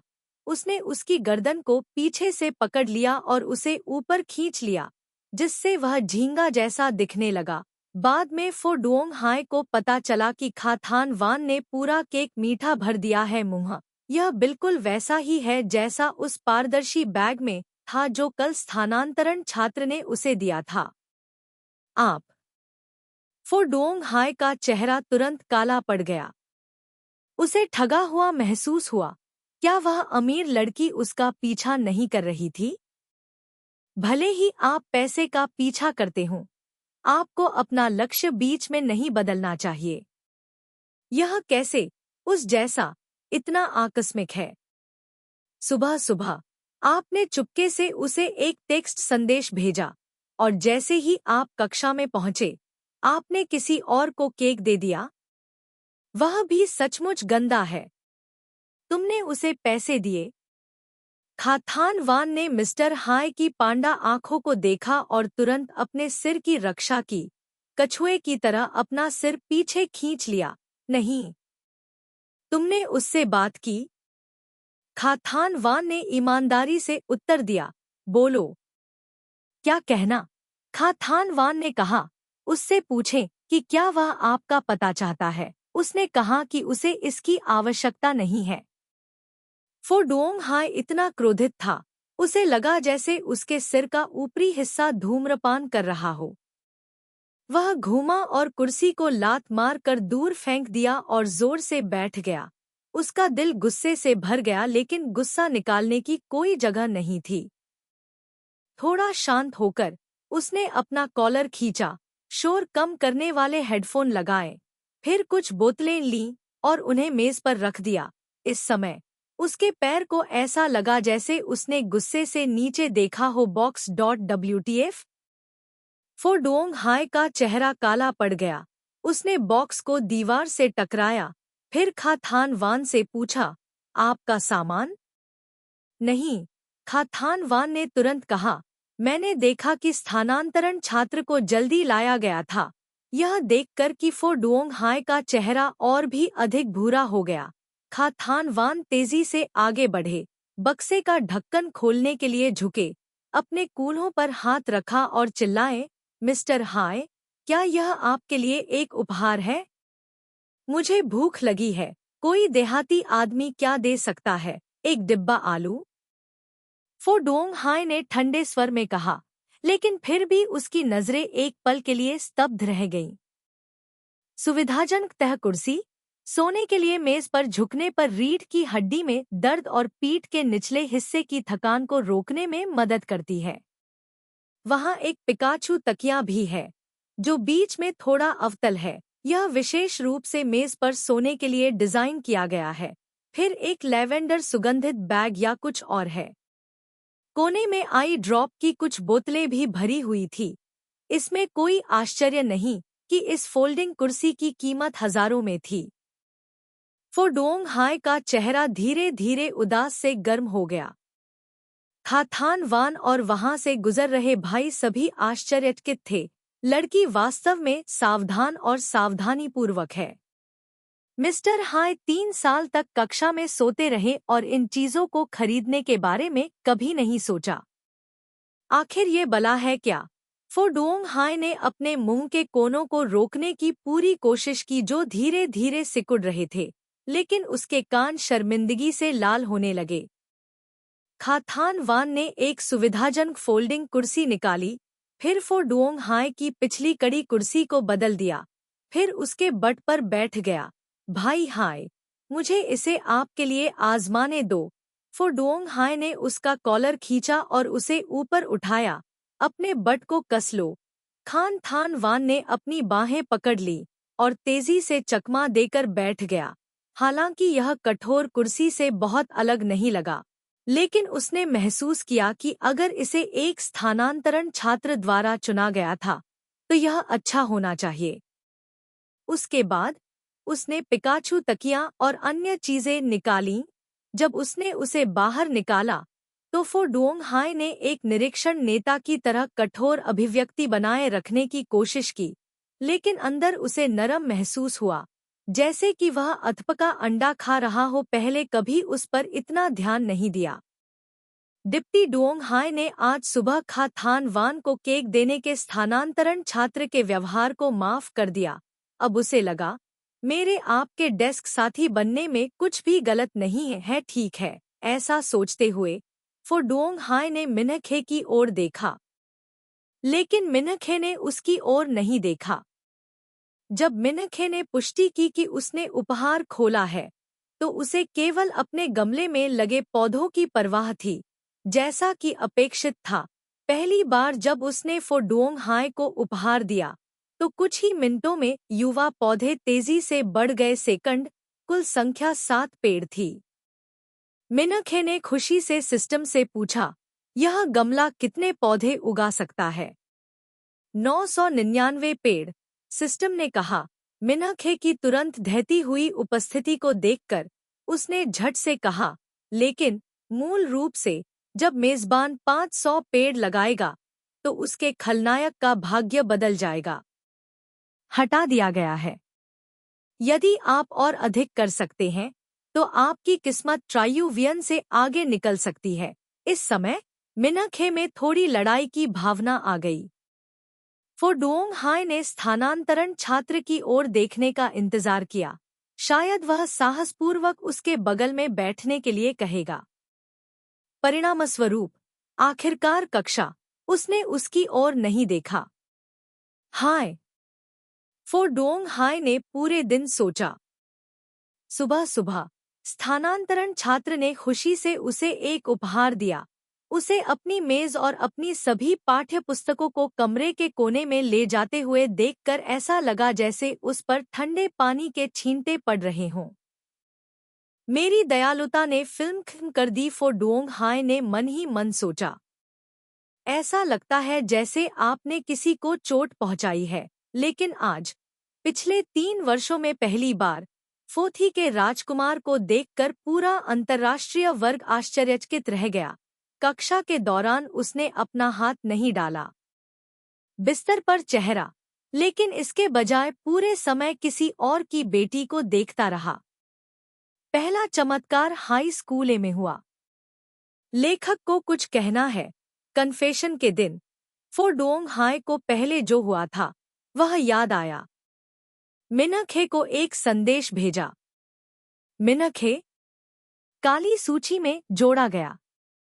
अध्याय 8 संपादित करें। पिंकी जब लड़कों के समूह ने मिन्हखे की मेज को इस स्थान पर ले जाया तो उन्होंने मेज पर रखी किताबों को अस्त व्यस्त कर दिया। दोपहर के भोजन के अवकाश के दौरान मिन्हखे साफ सफाई कर रहा था। तभी उसकी नज़र अचानक 2 गहरे नीले रंग की नोटबुक पर पड़ी। एक निषिद्ध वातावरण, किताबों के ढेर में साफ और कॉम्पैक्ट, उसकी रंगीन नोटबुक शैली से बिल्कुल अलग। अंदर का लेखन बहुत सुंदर है। गणित की समस्याओं को हल करने के चरण बहुत स्पष्ट और आसान हैं। यह कोई शब्द नहीं है, उसका लेखन। एक पल के लिए स्तब्ध रहने के बाद मिन्हखे को एहसास हुआ कि यह थाम ले नघियू का लेखन था। पहले वह उसे पसंद करती थी। वह हर मंगलवार को उधार लेने और वापस आने के बहाने उसे खोजने के लिए साहसपूर्वक जाती थी। नोटबुक, यह वह नोटबुक होनी चाहिए जो उसने पिछले मंगलवार को उससे उधार ली थी। यह अभी भी यहाँ है। मिन्हखे अब थाम ले नघियू के साथ बातचीत नहीं करना चाहती है, इसलिए वह इसे सीधे वापस नहीं करना चाहती है। हाँ, डांग से उसके लिए भुगतान करने के लिए कहा। फिर मिन्हखे ने झुककर कागज के टुकड़े पर कुछ शब्द लिखे। नगाक टीयू हाँ की कहानी। बहुत बहुत धन्यवाद। उसने इसे अपनी नोटबुक में रखने की तैयारी की। उसकी उंगली एक पल के लिए सोचा, ऐसा लगता है जैसे उसने कुछ अतिशयोक्तिपूर्ण काम किया हो सकता है कि थाम ले नघियु सिर्फ सुविधाजनक हो, लेकिन अगर उसने कुछ इतना औपचारिक किया तो उसे यह गलतफहमी हो सकती है कि वह साहसी थी। इसके अलावा उसने पहले भी बहुत सारे स्वादिष्ट भोजन भेजे थे। थाम ले नघियु और उसके दोस्तों ने इस बार उसकी मदद की, यह सोचते हुए कि भुगतान पूरा हो गया था। मिनखे ने कागज को छोटी छोटी गेंदों में तोड़ दिया और कूड़े में फेंक दिया। फोडोंग हाय ने घूर कर देखा। पूरी सुबह मिनखे को घूरते हुए मैं उसके सक्रिय रूप से यह कहने का इंतजार नहीं कर सका कि मुझे अपनी सीट पर वापस जाने की जरूरत है। मैं थोड़ा गुस्सा और थोड़ा निराश होने के अलावा कुछ नहीं कर सका। लंच ब्रेक के दौरान यह देखकर कि कमरे के कोने में कोई नहीं है, फोडोंग हाय ने अपना हेडफोन उतार दिया और एक जूनियर को पास खींच लिया। ट्रांसफर छात्र कहाँ है? जूनियर ने कहा। ऐसा लगता है जैसे वह उसे ढूंढ रहा है। मित्र गंदा था, उदासीन होने का नाटक कर रहा था और ध्यान नहीं दे रहा था। फिर आलस्य से खाथान वान से कहा, तुम्हारे पास एक रास्ता है क्या? किसी को पता है कि कक्षा बदलने वाले छात्र का कोई दोस्त होता है या क्या? अच्छा, सामान्य तौर पर क्या आपने कुछ सुना है? खाथान वान एक बास्केटबॉल पकड़ रहा था, बहुत पसीना बहा रहा था। वह हाय को 3 साल से जानता था। पहली बार उसने हाय को किसी से पूछते हुए देखा था। इसके अलावा उन्होंने एक महिला मित्र से भी पूछा। श्रीमान, मैं नहीं करूंगा।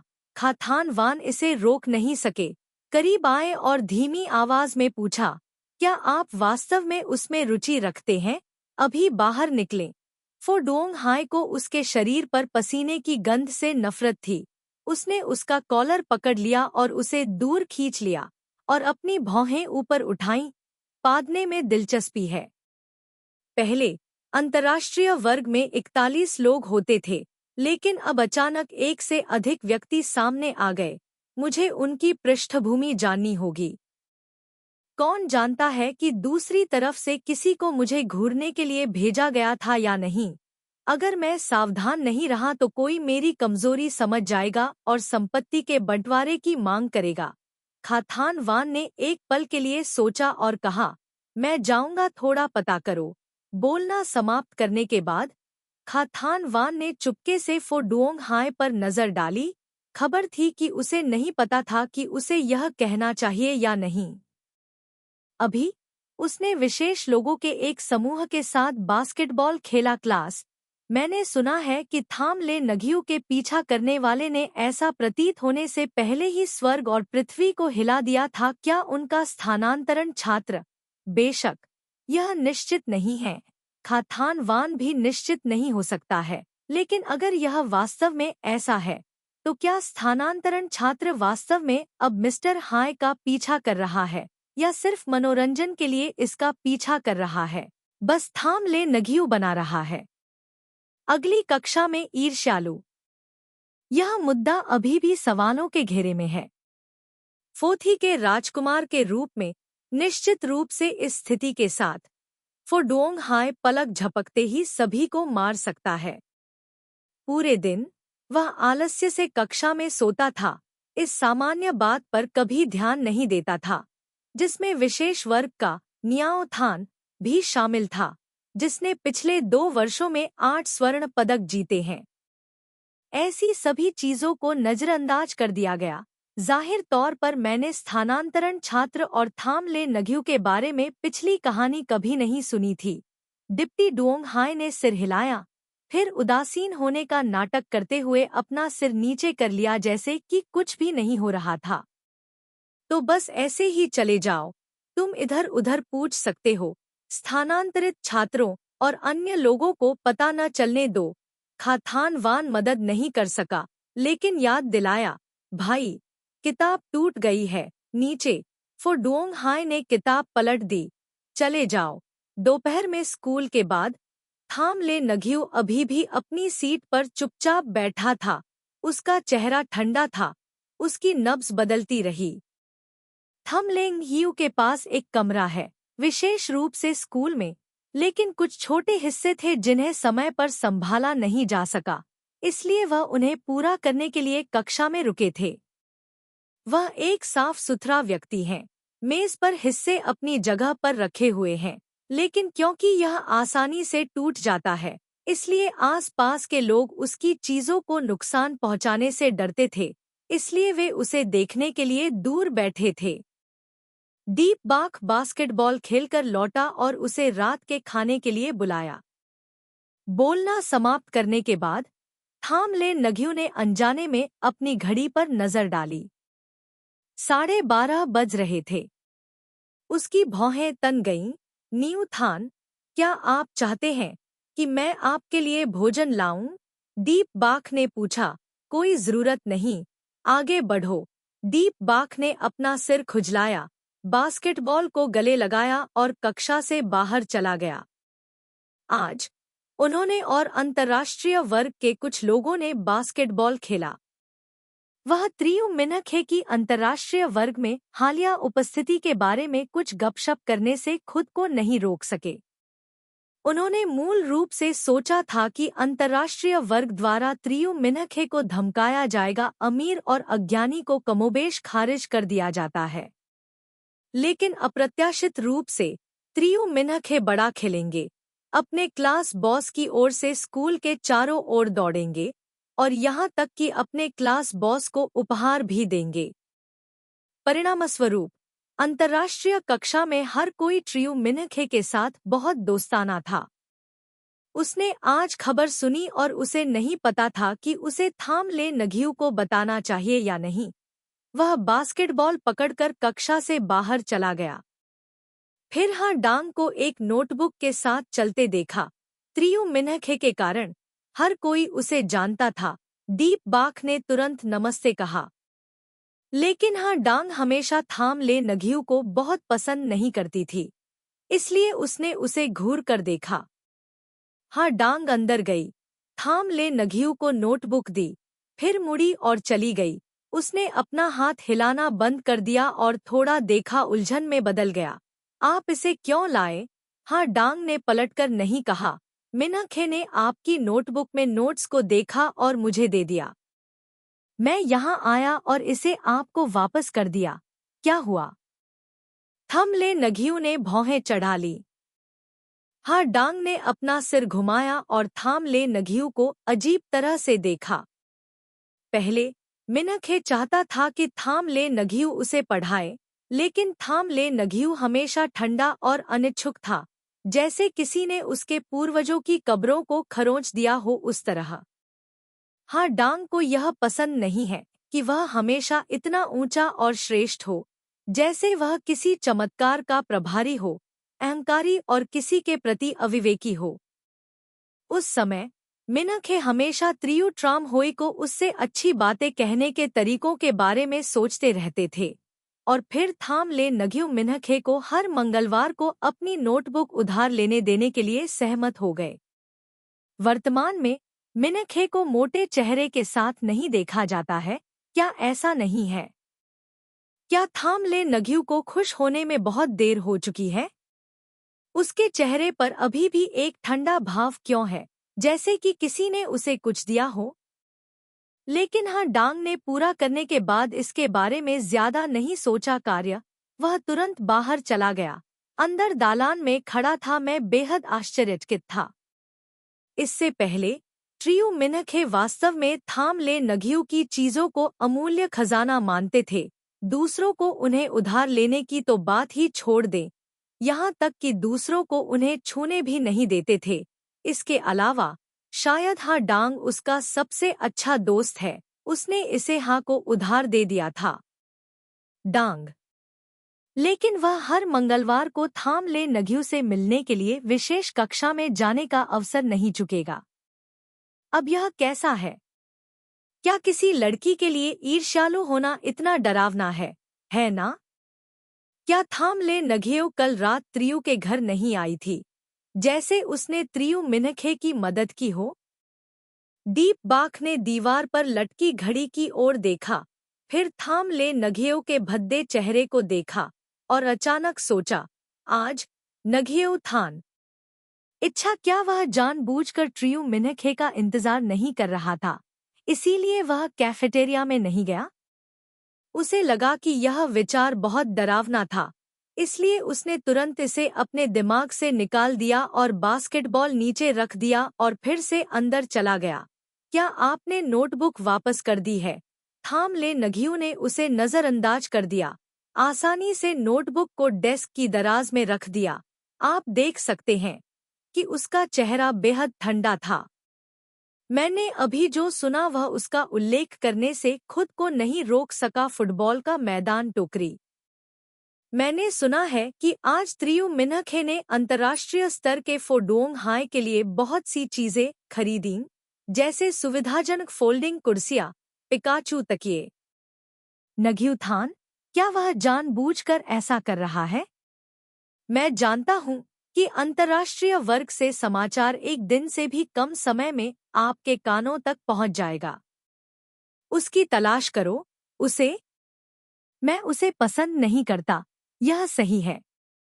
यदि वह आपको परेशान नहीं करता है, तो आपको भगवान से प्रार्थना करनी चाहिए, डाइप बाख ने कहा। भले ही वह स्वादिष्ट केक और सुविधाजनक चावल बनाता है, लेकिन अरे, मैं नहीं चाहता कि वह आए। जब उसने ये शब्द कहे, तो थाम ले नघियो का चेहरा और भी गहरा हो गया। नघियो ने एक शब्द भी नहीं कहा, मेज पर रखी चीजें समेट ली और कक्षा से बाहर जाने के लिए मुड़ गया। लेखक को कुछ कहना है, युद्ध शुरू होने वाला है। डोंग, नमस्ते। आपने मुझसे संपर्क किया क्योंकि आपने उस बेहद बेवकूफ को ईर्ष्यालु बना दिया। थाम ले नघियो, क्या वह वास्तव में अपने प्रेमी को वैसे ही बदलता है जैसे वह कपड़े बदलता है? अध्याय 9। संपादित करें। पिंकी दोपहर के समय मिनखे एक यात्रा के लिए स्कूल के बाहर गया। अंतर्राष्ट्रीय कक्षा का पाठ्यक्रम नियमित कक्षा से भिन्न होता है, इसलिए उसे कुछ किताबें खरीदने जाना पड़ा। भुगतान करने के बाद वह मुड़ी और अचानक त्रियु वो निन्ह को स्टड वाले कुछ छात्रों के साथ चलते देखा। पूरे शरीर पर, जो पहली नजर में अच्छे छात्रों की तरह नहीं लग रहे थे, फिर भी इस समय क्लास छोड़कर इंटरनेट कैफे में जा रहे हैं। दूसरी ओर त्रियु वो निन्ह का समूह घूमा और उसने मिनखे को भी देखा। क्या वह नकाब पहने व्यक्ति आपकी बहन नहीं है? त्रियु वो निन्ह के बगल में हुआंग माओ ने भौहें चढ़ाईं और कहा, मैं तुम्हें फिर से रोकने के लिए यहाँ नहीं आऊँगा। क्या मैं आऊँगा? धिक्कार है। तुम्हारे परिवार के सभी सदस्य इतनी बातें क्यों करते हैं? इससे पहले मिनखे ने भी उन्हें कुछ बार स्कूल छोड़ते हुए पकड़ा था। जब भी वह वहां से गुजरती थी, वह त्रियु वो निन्ह के कान दबाती थी और उसे वापस स्कूल में खींच लेती थी, इसलिए वे सभी उसे जानते थे। आप अभी तक नहीं गए हैं, जल्दी करें, हमें अपनी बहन द्वारा घूरने में शामिल न करें। हुआंग माओ ने बोलना समाप्त नहीं किया था जब उन्होंने विपरीत दिशा में त्रियु मिनखे को प्लास्टिक पकड़े हुए अपनी दृष्टि रेखा को वापस लेते हुए देखा। बैग में किताबें रखीं और सड़क पार करते हुए चले गए। 1 मिनट रुको, सीधे चले जाओ।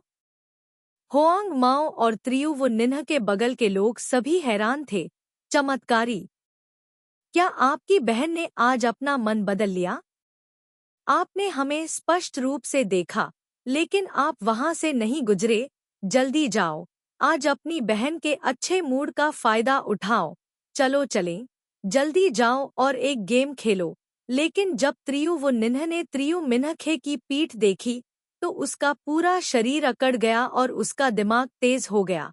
उसने उसे और इन ठगों को एक साथ घूमते देखा, लेकिन बस शांति और उदासीनता से चला गया। शांति से? इसने उसे काली सूची में घसीटे जाने से भी अधिक अविश्वसनीय बना दिया। उसने आपको पहले कैसे पढ़ाया? स्याही काली थी। उसे लोगों के समूह के साथ खेलते देखकर उसे गुस्सा आ गया। तुरंत उसे स्कूल लौटने के लिए मजबूर होना पड़ा, लेकिन आज ऐसा क्यों नहीं था? यहाँ तक कि परिवार के सदस्यों के साथ मतभेद होने पर भी आपके साथ एक अजनबी की तरह व्यवहार करना पर्याप्त नहीं है ना? पहले ट्रियो वो निन उसे नियंत्रित करने के लिए मिनखे से नफरत करती थी और यहाँ तक कि उसका मजाक भी उड़ाती थी क्योंकि वह वास्तव में खुद को उसकी बड़ी बहन मानती थी।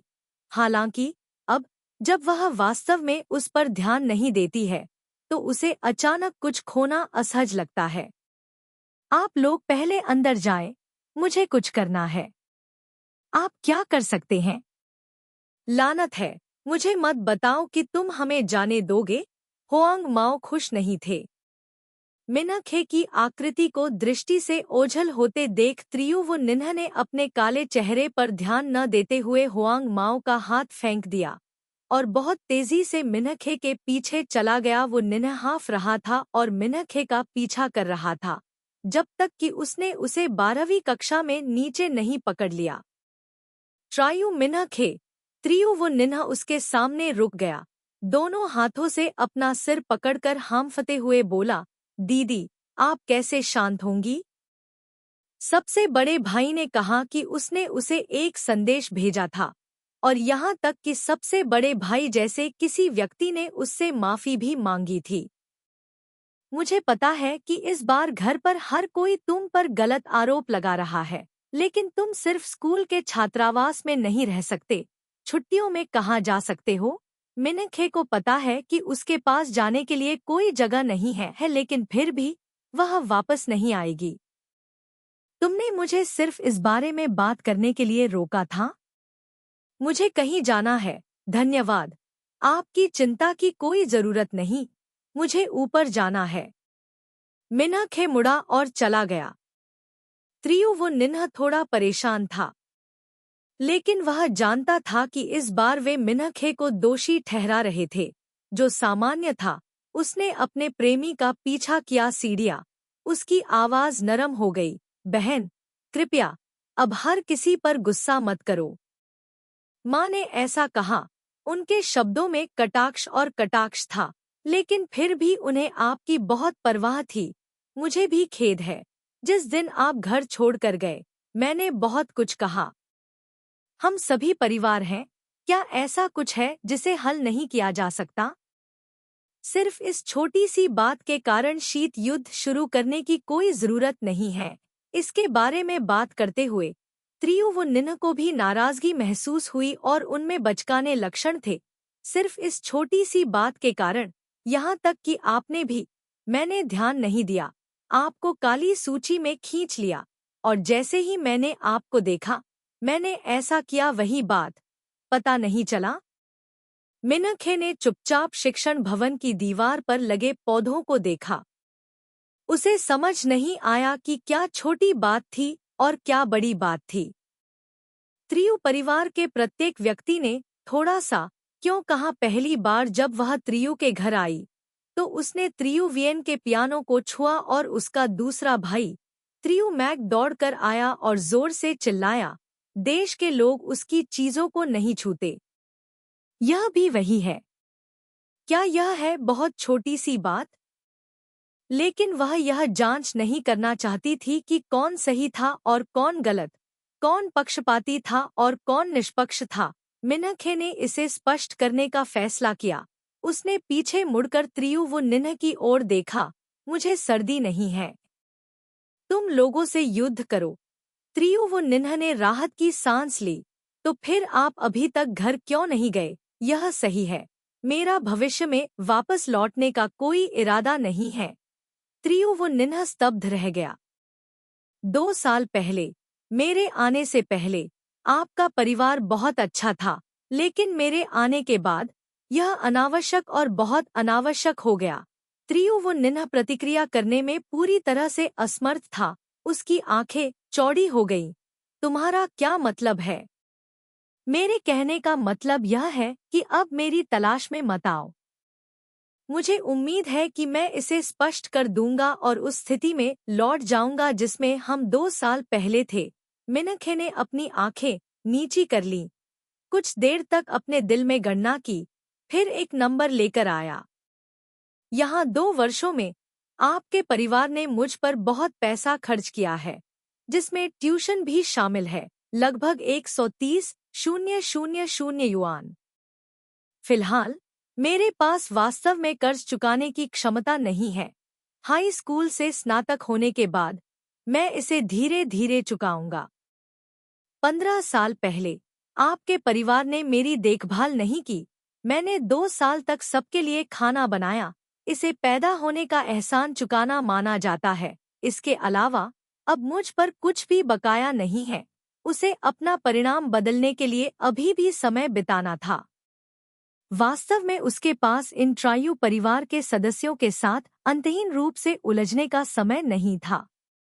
तो अगर मैं तुम्हें परेशान करता हूँ, तो वापस जाओ और अपने परिवार से बात करो। कृपया मुझे थोड़ा समय दो। हर दिन कर्ज लेने मत आओ। भले ही वह पागलों की तरह सोच रहा था, त्रियुवुनिन्ह ने कभी नहीं सोचा था कि मिन्हखे ऐसा कुछ चाहेगा। एक पल के लिए उसके पास यह निर्धारित करने का कोई तरीका नहीं था कि त्रियुमिन्हखे ने ये शब्द मजाक में कहे थे या गंभीरता से। एक क्षण बाद उसका पूरा शरीर स्तब्ध रह गया। ओह क्या! हम एक दूसरे का परिवार हैं। घर पहुंचना बहुत कठिन हो गया है। कौन चाहता है कि आप कर्ज चुकाएं? त्रियुवुनिन्ह की आंखें गुस्से से लाल हो गईं। मिन्हखे ने कुछ नहीं कहा, बस त्रियुवुनिन्ह को देखा। उसे पिछले जीवन के बारे में समझाने का कोई रास्ता नहीं था। वह उसके साथ उपद्रव करने में बहुत आलसी थी। कृपया वही दोहराएं जो मैंने अभी सभी से कहा था। वैसे भी शब्द स्पष्ट हो गए थे। मिन्हखे पलटा और ऊपर चला गया। त्रियुवुनिन्ह बहुत भ्रमित था। खुद को सांत्वना देने की पूरी कोशिश कर रहा था कि त्रियुमिन्हखे सिर्फ बकवास कर रहा था। चाहे वह वापस आए या नहीं, अगर वह वापस नहीं लौटी तो सब कुछ खत्म हो जाएगा। वह देखती है कि हर कोई उसे अनदेखा कर रहा है और वह निश्चित रूप से रोते हुए वापस आएगी। स्कूल के बाहर जो कुछ हुआ था उसके बारे में उसे बिल्कुल भी परवाह नहीं थी और उसका दिल बेहद घबरा गया था। अगर त्रियुमिन्हखे ने जो कहा वह सच था, अब क्या करना है? त्रियुवुनिन्ह ने कभी नहीं सोचा था कि त्रियुमिन्हखे वास्तव में इस घर को छोड़ देंगे और फिर कभी वापस नहीं लौटेंगे। त्रियुवुनिन्ह का दिमाग खाली था। वह बिना हिले डुले खड़ा रहा। जब उसे एहसास हुआ कि कक्षा शुरू होने वाली है, तो वह मुड़ गया और दूसरी तरफ 10वीं कक्षा की इमारत की ओर चल दिया। अभी जब वह और मिन्हखे शिक्षण भवन के भूतल पर खड़े थे, त्रियुवियन, जो व्यायामशाला के पास से गुजर रही थी, ने उसे देखा। परिणामस्वरूप जब वह चल रही थी तो उसने सोचा कि वह त्रियुमिन्हखे पर चिल्ला रहा है। त्रियुवुनिन्ह की ओर मुझे पता चला कि यह कोई तर्क नहीं था। त्रियुवुनिन्ह परेशान था। उसकी आंखें अभी भी लाल थी। ऐसा लग रहा था मानो त्रियुमिन्हखे ने उसे छोड़ दिया हो। क्या हुआ? क्या आप मिन्हखे को ढूंढ रहे हैं? आप लोगों ने क्या कहा? त्रियुवियन ने एक पुरुष मित्र को बुलाया, फिर उसे ले जाने के लिए कुछ उपकरण दिए। त्रियुवुनिन्ह ने त्रियुवियन पर नजर डाली। ट्रायुमिन्हखे, उसने कहा। ट्रायुवुनिन्ह ने बीच में ही बात करना बंद कर दिया। क्या ऐसा हो सकता है कि आपने त्रियुमिन्हखे के असभ्य शब्दों का वर्णन किया हो? दुर्भाग्य से जब मेरी माँ यह सुनती है तो वह क्रोधित हो जाती है। तो क्या होगा यदि पारिवारिक संघर्ष और भी तीव्र हो जाएगा? इसके अलावा तब तक शायद त्रियुमिन्हखे अपना मन बदल लेंगे। इसे भूल जाओ, यह कुछ भी नहीं है। त्रियुवियन ने थोड़ा सा भौहें सिकोड़ी। वह नहीं जानती थी, कल रात जब वह सभा से वापस आई तो हर कोई त्रियुमिन्हखे से माफी मांगता हुआ लग रहा था। स्पष्ट रूप से पूछने के बाद उसे पता चला कि उसकी एलर्जी का कारण एनजीएसी टायुहा था और उसका त्रियुमिन्हखे से कोई लेना देना नहीं था। ऐसा लगता है कि इस मामले के माध्यम से त्रियुमिन्हखे सभी को उसके प्रति दया और अपराध महसूस कराने में सफल रही। तुम लोग क्या बात कर रहे हो जो मुझे नहीं बता सकते? ट्राइवियन ने आधे मजाक में कहा। अब क्या हर किसी के पास आपसे कोई रहस्य है? उसके और नगाक ट्यूहा के बीच संबंध आज बहुत तनावपूर्ण थे, और यहाँ तक कि त्रियुवुनिन्ह ने भी पूछा और कुछ नहीं कहा। उसे यह भावना पसंद नहीं आई। सभी का ध्यान हटा दिया गया।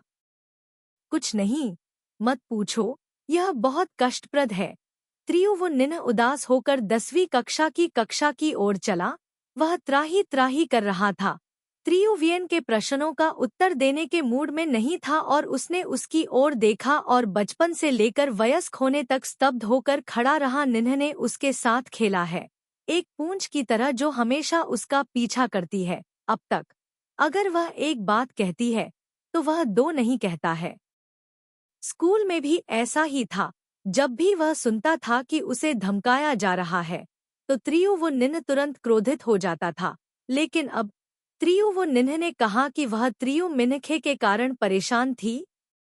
मिन्खे ने अपना माथा रगड़ा, यह महसूस करते हुए कि उसने त्रियुवुनिन्ह को यह स्पष्ट कर दिया है। ट्रायु परिवार के अहंकारी स्वभाव के आधार पर वह थोड़े समय में उसे परेशान करने नहीं आएगी। उसने जल्दी से कक्षा में लौटने का इरादा रखते हुए अपना स्कूल बैग ऊपर ले लिया ताकि वह थोड़ी देर के लिए अपनी मेज पर आराम कर सके। लेकिन परिणामस्वरूप उसने हॉलवे में खोंग्याई ट्रेच और थाम ले नग्यू को देखा। क्या आपने आज दोपहर में थाई ट्यू 1 के खिलाफ कोई अपराध किया था? मैं उन सभी लोगों से कैसे मिल सकता हूँ जो मुझसे मिलना नहीं चाहते? 1. फार्म थाई मंगल का उपयोग आमतौर पर कुंडली में किया जाता है। फार्म थाई मंगल वास्तव में थाई मंगल के साथ संघर्ष में है, अर्थात जिसके जन्म का वर्ष आयु थाई मंगल वर्ष के साथ संघर्ष करता है, विशेष रूप से उस वर्ष के राशि चक्र जानवर के साथ संघर्ष में। इसे फार्म थाई मंगल कहा जाता है। थाई मंगल के वर्ष के दौरान गृहस्वामी को कई प्रतिकूल चीजों, कठिन काम, खराब स्वास्थ्य, भावनात्मक कठिनाइयां, धन की हानि का सामना करना पड़ सकता है। खोंगजियाई ट्रेच उसके बगल में एक प्रसिद्ध पब्लिक हाई स्कूल की ब्यूटी क्वीन है। वह बैले नृत्य कर सकती है और अक्सर थाम ले नग्यू के साथ प्रतियोगिताओं में भी भाग लेती है। वे दोनों एक दूसरे के सामने खड़े थे और उसने अपनी आंखें नीची कर ली और खोंग्याई ने तुरंत जवाब दिया, तुरंत। यह एक हालिया प्रतियोगिता होनी चाहिए। यह प्रतियोगिता वर्ष में एक बार आयोजित की जाती है। प्रत्येक स्कूल में भाग लेने के लिए 20 स्थान होते हैं। टीम का नेतृत्व करने वाले शिक्षक आमतौर पर केवल विशिष्ट और उन्नत कक्षाओं के लोगों के साथ साथ अच्छी अंग्रेजी वाले अंतर्राष्ट्रीय वर्ग के कुछ लोगों को भी भाग लेने के लिए चुनते हैं। सच कहे तो मिन्खे भी वास्तव में इसे एक बार आजमाना चाहते हैं, भले ही सितारे इसमें शामिल हों। हाई स्कूल ए के शीर्ष 20 को थोड़ा बोनस मिलेगा। अब उसे पैसे की जरूरत है। उसे कई संभ्रांत लोगों के साथ प्रतिस्पर्धा करनी होगी, लेकिन थोड़ा प्रयास करना अच्छा है। लेकिन उसने यह सोचकर कक्षाएं बदल दीं, जब प्रेम प्रतिद्वंद्वी मिलते हैं तो वे बेहद ईर्ष्यालु होते हैं। खोंग्याई ट्रैच ने उसे देखा और भौहें चढ़ा दी। यह सही है। खोंग्याई ट्रैच की आंखों ने पुष्टि की कि उसने सोचा था कि वह थाम ले नग्यू की कक्षा में स्थानांतरित हो गई है, इसलिए वह इस इमारत में आई थी और उसकी नजरें उस पर टिकी थी। खोंग्याई ट्रेच अचानक एक कदम करीब आया, धीरे से मुस्कुराया, फिर अपना हाथ थाम ले नग्यू की बाह पर रखा। माई लॉर्ड नग्यू, इस साल आपकी कक्षा होगी, आप भाग लेने के लिए किसे भेजेंगे? क्या आप थोड़ा खुलासा कर सकते हैं? थाम ले नग्यू ने तुरंत उसे दूर धकेल दिया, जल्दी से एक कदम पीछे हट गया। उसकी भौहों के बीच का क्षेत्र कसकर सिकुड़ गया। उसने अनजाने में दालान की शुरुआत में मिन्खे की ओर देखा, लेकिन त्रियुमिन्खे ने अपना सिर भी नहीं झुकाया। अंतर्राष्ट्रीय कक्षा में जाने के लिए तेजी से उन दोनों के चारों ओर चला गया। क्योंकि उसने नकाब पहन रखा था, थाम ले नग्यू उसके चेहरे पर भाव नहीं देख सकी। जब मिन्खे अंतर्राष्ट्रीय कक्षा के दरवाजे पर गई तो उसने राहत की सांस ली। यह कितनी शर्म की बात है, भविष्य में उसे वहां पहुंचने के लिए दूसरी तरफ सीढ़ियां चढ़नी पड़ी। परिणामस्वरूप, इससे पहले कि वह दरवाजे में प्रवेश करती, थाम ले नघियू ने आकर उसे वापस बुलाया। ट्रायू मिनखे। थाम ले नघियू की आवाज अभी भी हमेशा की तरह ठंडी थी। कल उसने मेरी मदद की थी, इसलिए मिनखे को मुड़ना पड़ा और अजीब लेकिन विनम्रता से मुस्कुराना पड़ा। आप दोनों जारी रखें। थाम ले नघियू का लगभग दम घुट गया। उसके हृदय में अज्ञात कारण से क्रोध की आग भड़क उठी। मिनखे ने देखा कि उसने कुछ नहीं कहा और उसने सोचा कि वह केवल उसका अभिवादन कर रहा है। हालांकि सूरज पश्चिम में उगता है। मुझे उम्मीद नहीं थी कि जब थाम ले नघियू उससे मिलेंगी तो वह उसका स्वागत करने की पहल करेगी। मैं पहले अंदर जाऊंगा। वह कक्षा में वापस जाने के लिए मुड़ी। थाम ले नघियू ने उसकी पीठ की ओर देखा, फिर अचानक अपना मुंह खोला। अगली बार हाँ डांग को मेरी नोटबुक वापस मत देना। मिनखे भ्रमित हो गया और उसने पूछा, हाँ डांग में क्या खराबी है? एक हाथ अपनी जेब में और दूसरे हाथ से पंजीकरण फॉर्म पकड़े हुए थाम ले नघियू ने उसे उदासीनता से देखा। वह व्यक्ति आपका दोस्त है, आपका काम करने वाला लड़का नहीं। मिनखे को यह भी नहीं पता कि दोनों जन्मों में थाम ले नघियू उससे इतनी नफरत क्यों करती थी। भले ही वह वही थी जिसने उसका पीछा किया था, उसने वास्तव में कुछ भी अति नहीं किया था।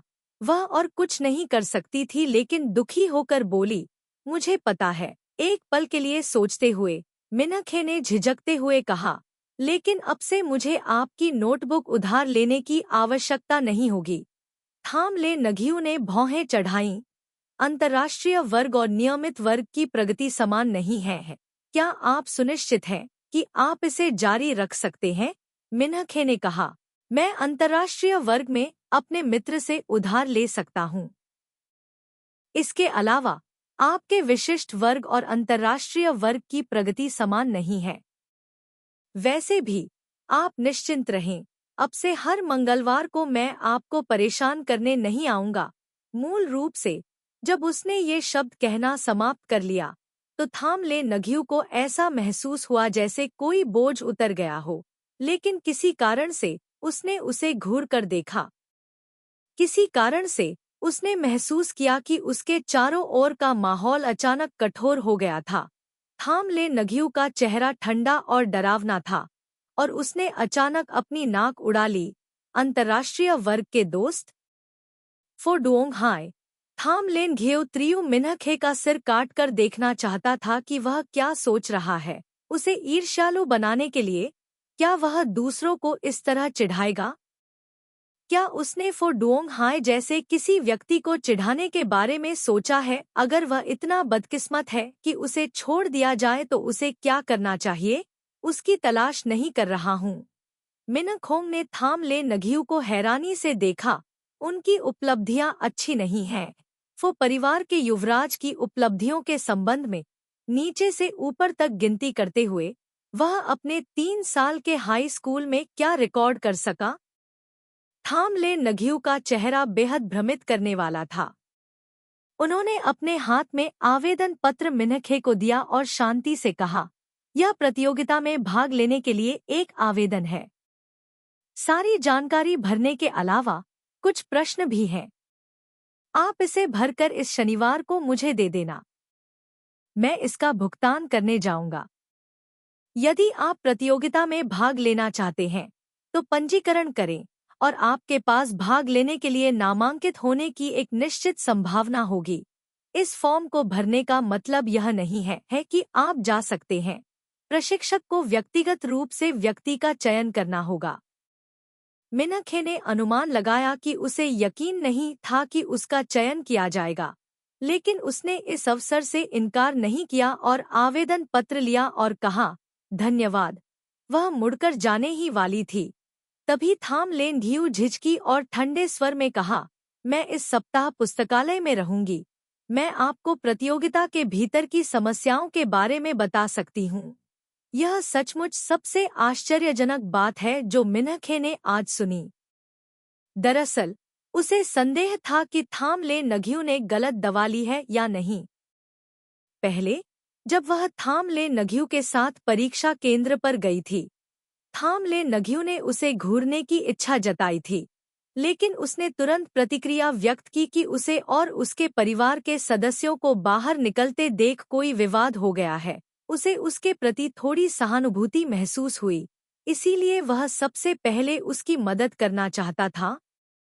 मिनखे ने तुरंत कहा, कोई जरूरत नहीं। थाम ले नघियू ने मदद की, वह वास्तव में इसे सहन नहीं कर सकी।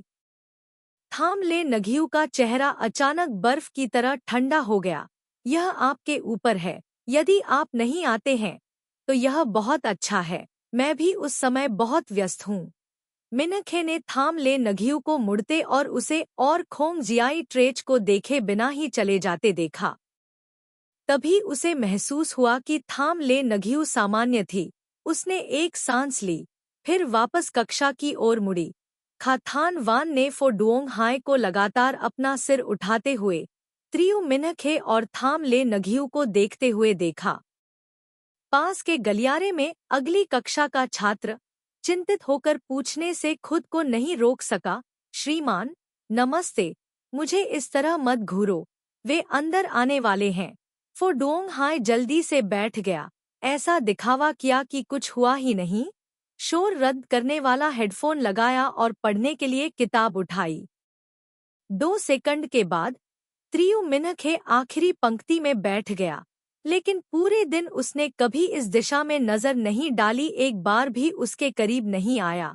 फो डुओंग हाय का पूरा शरीर फटना चाहता था, अवसर ढूंढने की कोशिश कर रहा था, लेकिन उसे पीछे हटना पड़ा।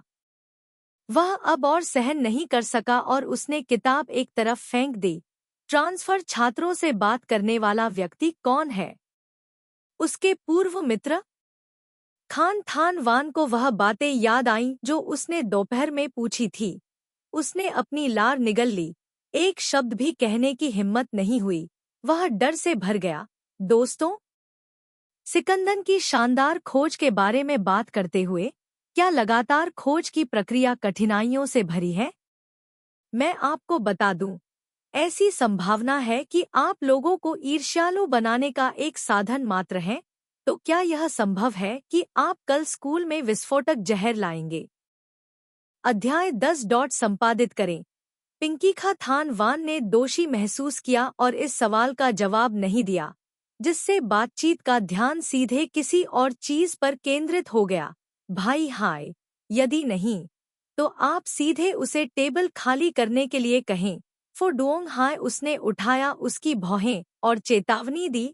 खाथान वान को अभी भी खतरे के बारे में पता नहीं था, इसलिए उसने साजिश जारी रखी, या एक चक्कर लगाओ और होमरूम शिक्षक को उन दोनों के लिए एक ही मेज पर एक साथ बैठने की व्यवस्था करने के लिए मजबूर करें।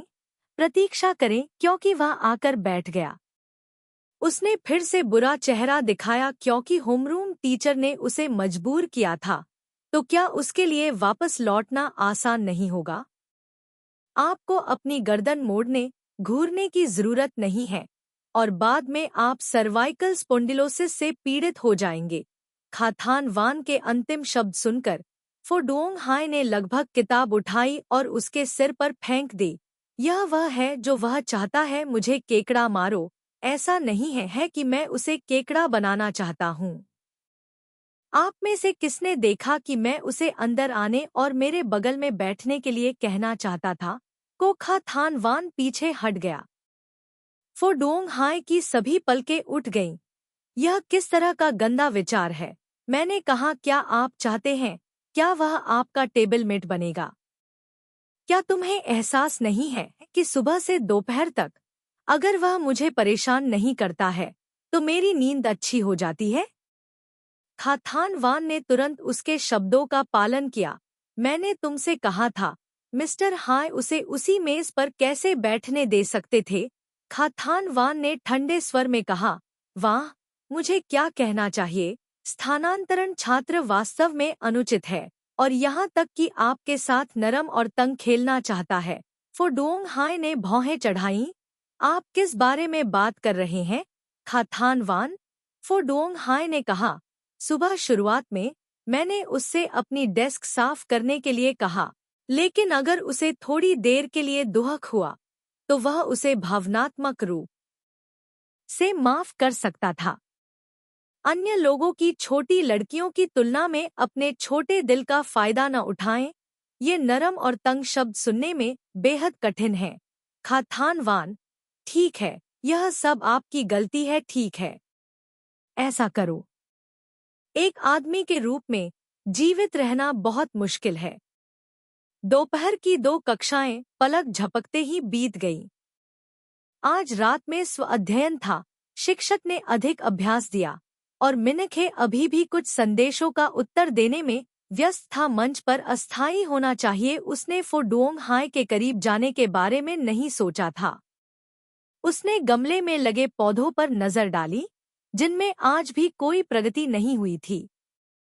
गमले में पौधों की संख्या अभी भी 7 थी और उसे थोड़ी चिंता महसूस हुई। नमस्ते, सच में मुझसे नफरत है। मेरे साथ एक ही टेबल पर नहीं बैठना चाहते। क्या आपके पास कोई उपाय है? क्या आपकी किस्मत को थोड़ा और बढ़ाने का कोई तरीका है? बस काम में मदद करना, केक देना, केवल 2 या 1 समय में 3 अंकुर। यह बहुत धीरे धीरे बढ़ता है। हमें किस वर्ष, किस महीने तक इंतजार करना पड़ता है? कहा। क्या मेजबान ने उपन्यास पढ़ा है? मिनखे, खूब पढ़ो, सिस्टम ने पूछा। जब आप कोई उपन्यास पढ़ते हैं तो कौन सा हिस्सा आपको शारीरिक और मानसिक रूप से सबसे ज्यादा खुशी महसूस कराता है? मिनखे ने एक पल के लिए सोचा और फिर कहा, बेशक जब पुरुष और महिला नायकों का शारीरिक संपर्क होता है। सिस्टम ने कहा, आपने फुडोंग हाय को एक उपहार दिया और उसे सजा से बचने में मदद की। मूल पाठक के दृष्टिकोण से महिला पात्र उसकी छोटी बहन में बदल जाती है और उसके मन में उसके बारे में एक अनुकूल धारणा होगी, लेकिन बहुत अधिक नहीं। उसे पात्रों की छोटी बहन की धारणा होगी। क्या चीजें उच्च फैशन मूल्य की हैं? इसलिए ये काम करने से आपकी किस्मत ज्यादा नहीं बढ़ेगी। लेकिन अगर आप न केवल एक हाई फैशन वैल्यू फिगर की छोटी बहन बन सकती हैं, बल्कि उनके साथ खूब संपर्क भी रख सकती हैं, तो आपकी किस्मत और भी ज्यादा बढ़ जाएगी। अधिक, मिनखे टूट गया। यदि आप सूची में शामिल लोगों के साथ शारीरिक संपर्क रखते हैं तो आपको अधिक भाग्य मिलेगा। सिस्टम, हाँ। मिनखे का पूरा शरीर असहज महसूस कर रहा था। वह बस उसके साथ बैठना चाहती थी। फो मिनहाय के साथ चर्चा की गई तो फो डोंग हाय ने उसे एक गंदा चेहरा दिखाया। उसके दिल में वह स्वेच्छा से काम करने के लिए तैयार नहीं थी। अगर वह उसकी गर्दन को गले लगाने के लिए गई तो मुझे डर है कि इस जीवन में वह इस वर्ष नहीं मर जाएगी। 23 साल की उम्र में फुडोंग हाय के मुक्के के कारण 17 साल की उम्र में एक लाइलाज बीमारी से उनकी मृत्यु हो गई। सिस्टम ने तार खींच दिए। आप बस कोशिश करें, उसकी त्वचा को छुएं, फिर देखें कि क्या कलियां लंबी हो जाएंगी। कितना अधिक। जब तक छूने से कोई निशान नहीं छूटता, वह तुम्हें नहीं मारेगा। मिनखे ने यह सोचकर अपना दिमाग मारना शुरू कर दिया कि वह ऐसा कैसे कर सकता है, जैसे कि फो डोंग हाय के शरीर को छूने के लिए कुछ हुआ ही नहीं। यहाँ काफी देर तक सोचने के बाद, जबकि ऐसा लगता है कि मौका पाने के लिए उसे अभी भी फो डोंग हाय के साथ एक ही टेबल पर बैठना होगा। उसी टेबल पर बैठते समय वह गलती से फो डोंग हाय की कोहनी से टकरा जाएगी। फिर किसी ने मेरी ओर ध्यान नहीं दिया। मुझे नहीं पता कि ऐसा इसलिए था क्योंकि मैं प्यासा था। मिनखे की जीने की आशा इतनी प्रबल थी कि मानो भगवान ने सुन लिया हो। दूसरी कक्षा के दौरान होमरूम शिक्षक ने उसे आखिरी पंक्ति में अकेले बैठे देखा। उसे कार्यालय में बुलाया और उससे पूछा कि क्या तुमने अभी तक अनुकूलन किया है। मिनखे ने तुरंत अवसर का लाभ उठाया और झट से अपना सिर हिलाया। बहुत अनुकूलनीय नहीं। आप ब्लैकबोर्ड से बहुत दूर बैठते हैं।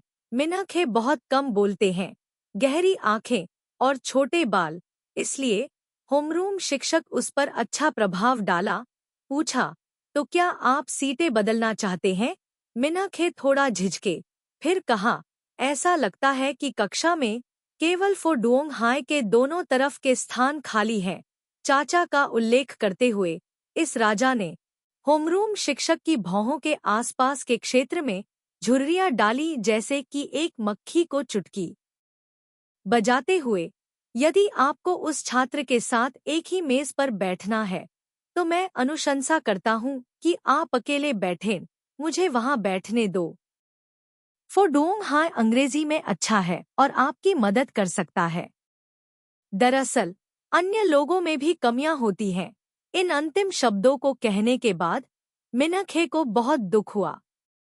वैसे भी चाहे होमरूम शिक्षक सहमत हो, चाहे आपके पास हो कोई विचार है या नहीं, आप अपना सर्वश्रेष्ठ प्रयास कर सकते हैं।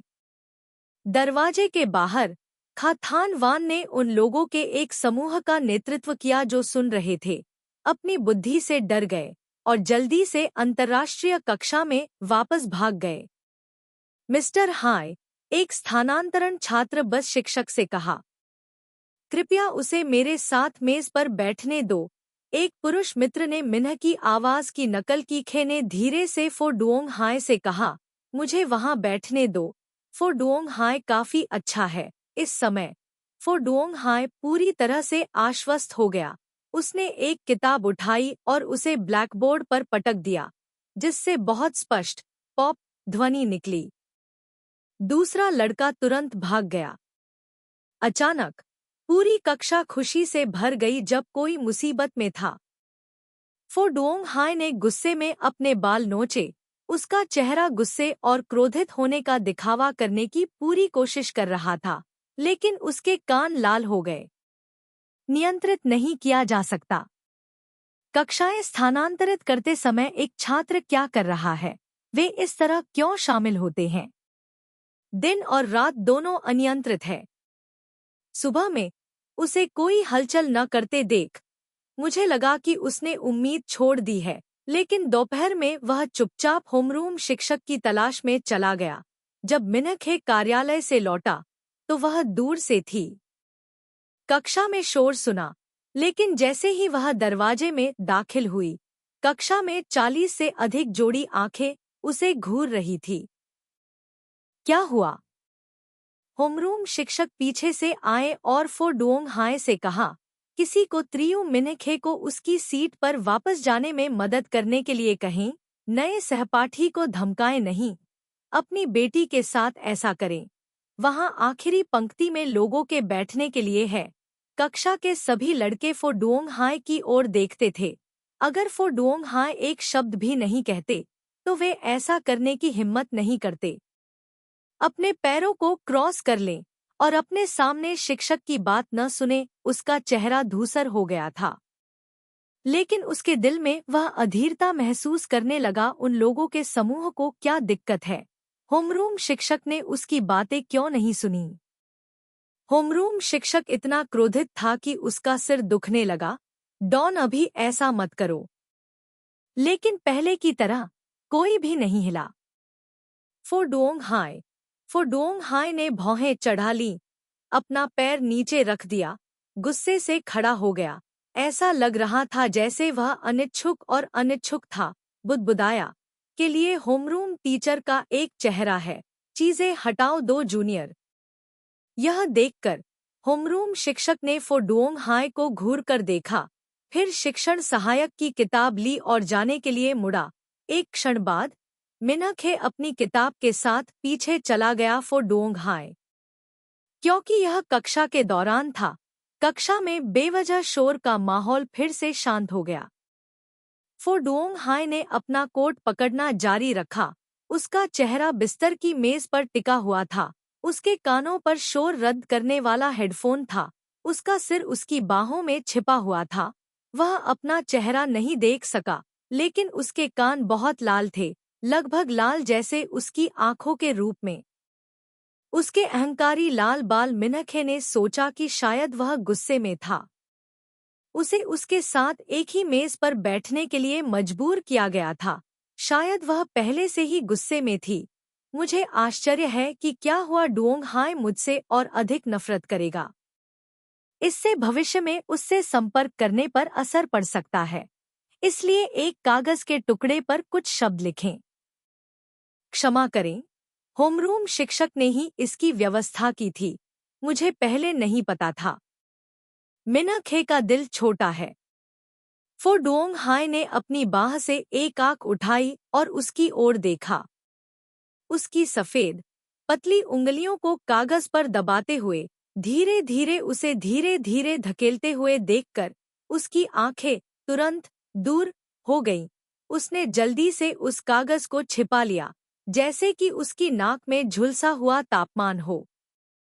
अपना सुंदर चेहरा उठाए बिना, जो पहले से ही लाल था, उसने अधीर होने का नाटक करते हुए बस 2 उंगलियां फैलाईं और कागज पर नजर डाली।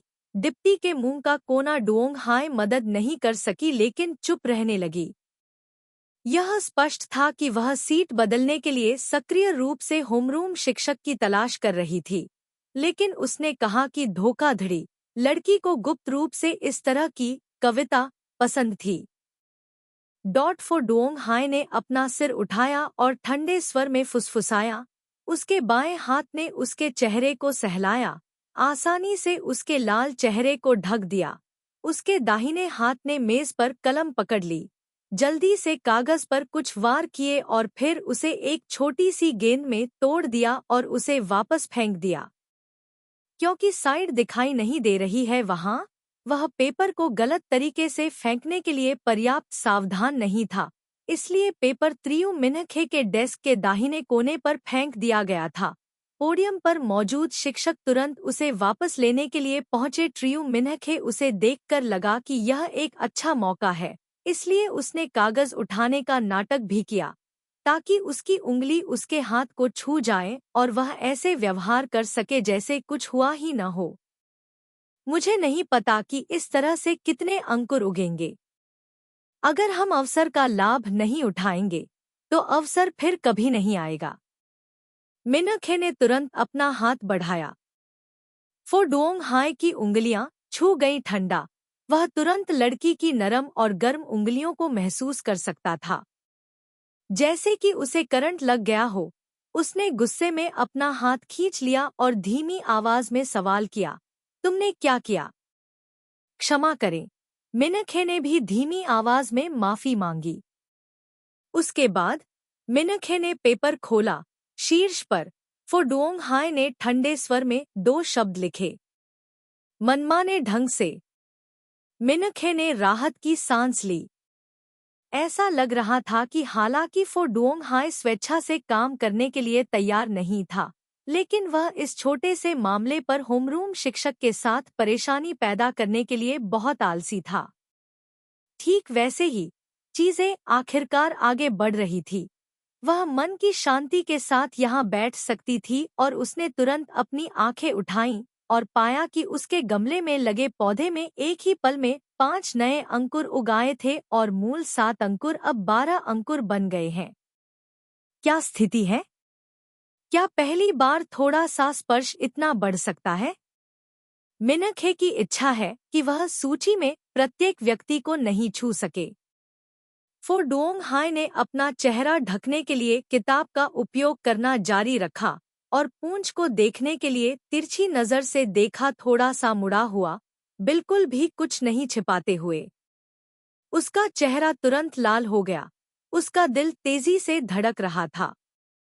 क्या ऐसा है? मैंने अभी अभी तुम्हारा हाथ छुआ है। मैं तुम्हें पकड़ नहीं सकता। क्या तुम्हें इसकी बहुत आवश्यकता है? चिपचिपा सा तो। मुझे आगे क्या करना चाहिए? लेखक को कुछ कहना है। डुओंग हाय, मेरी पत्नी बहुत चिपकू है।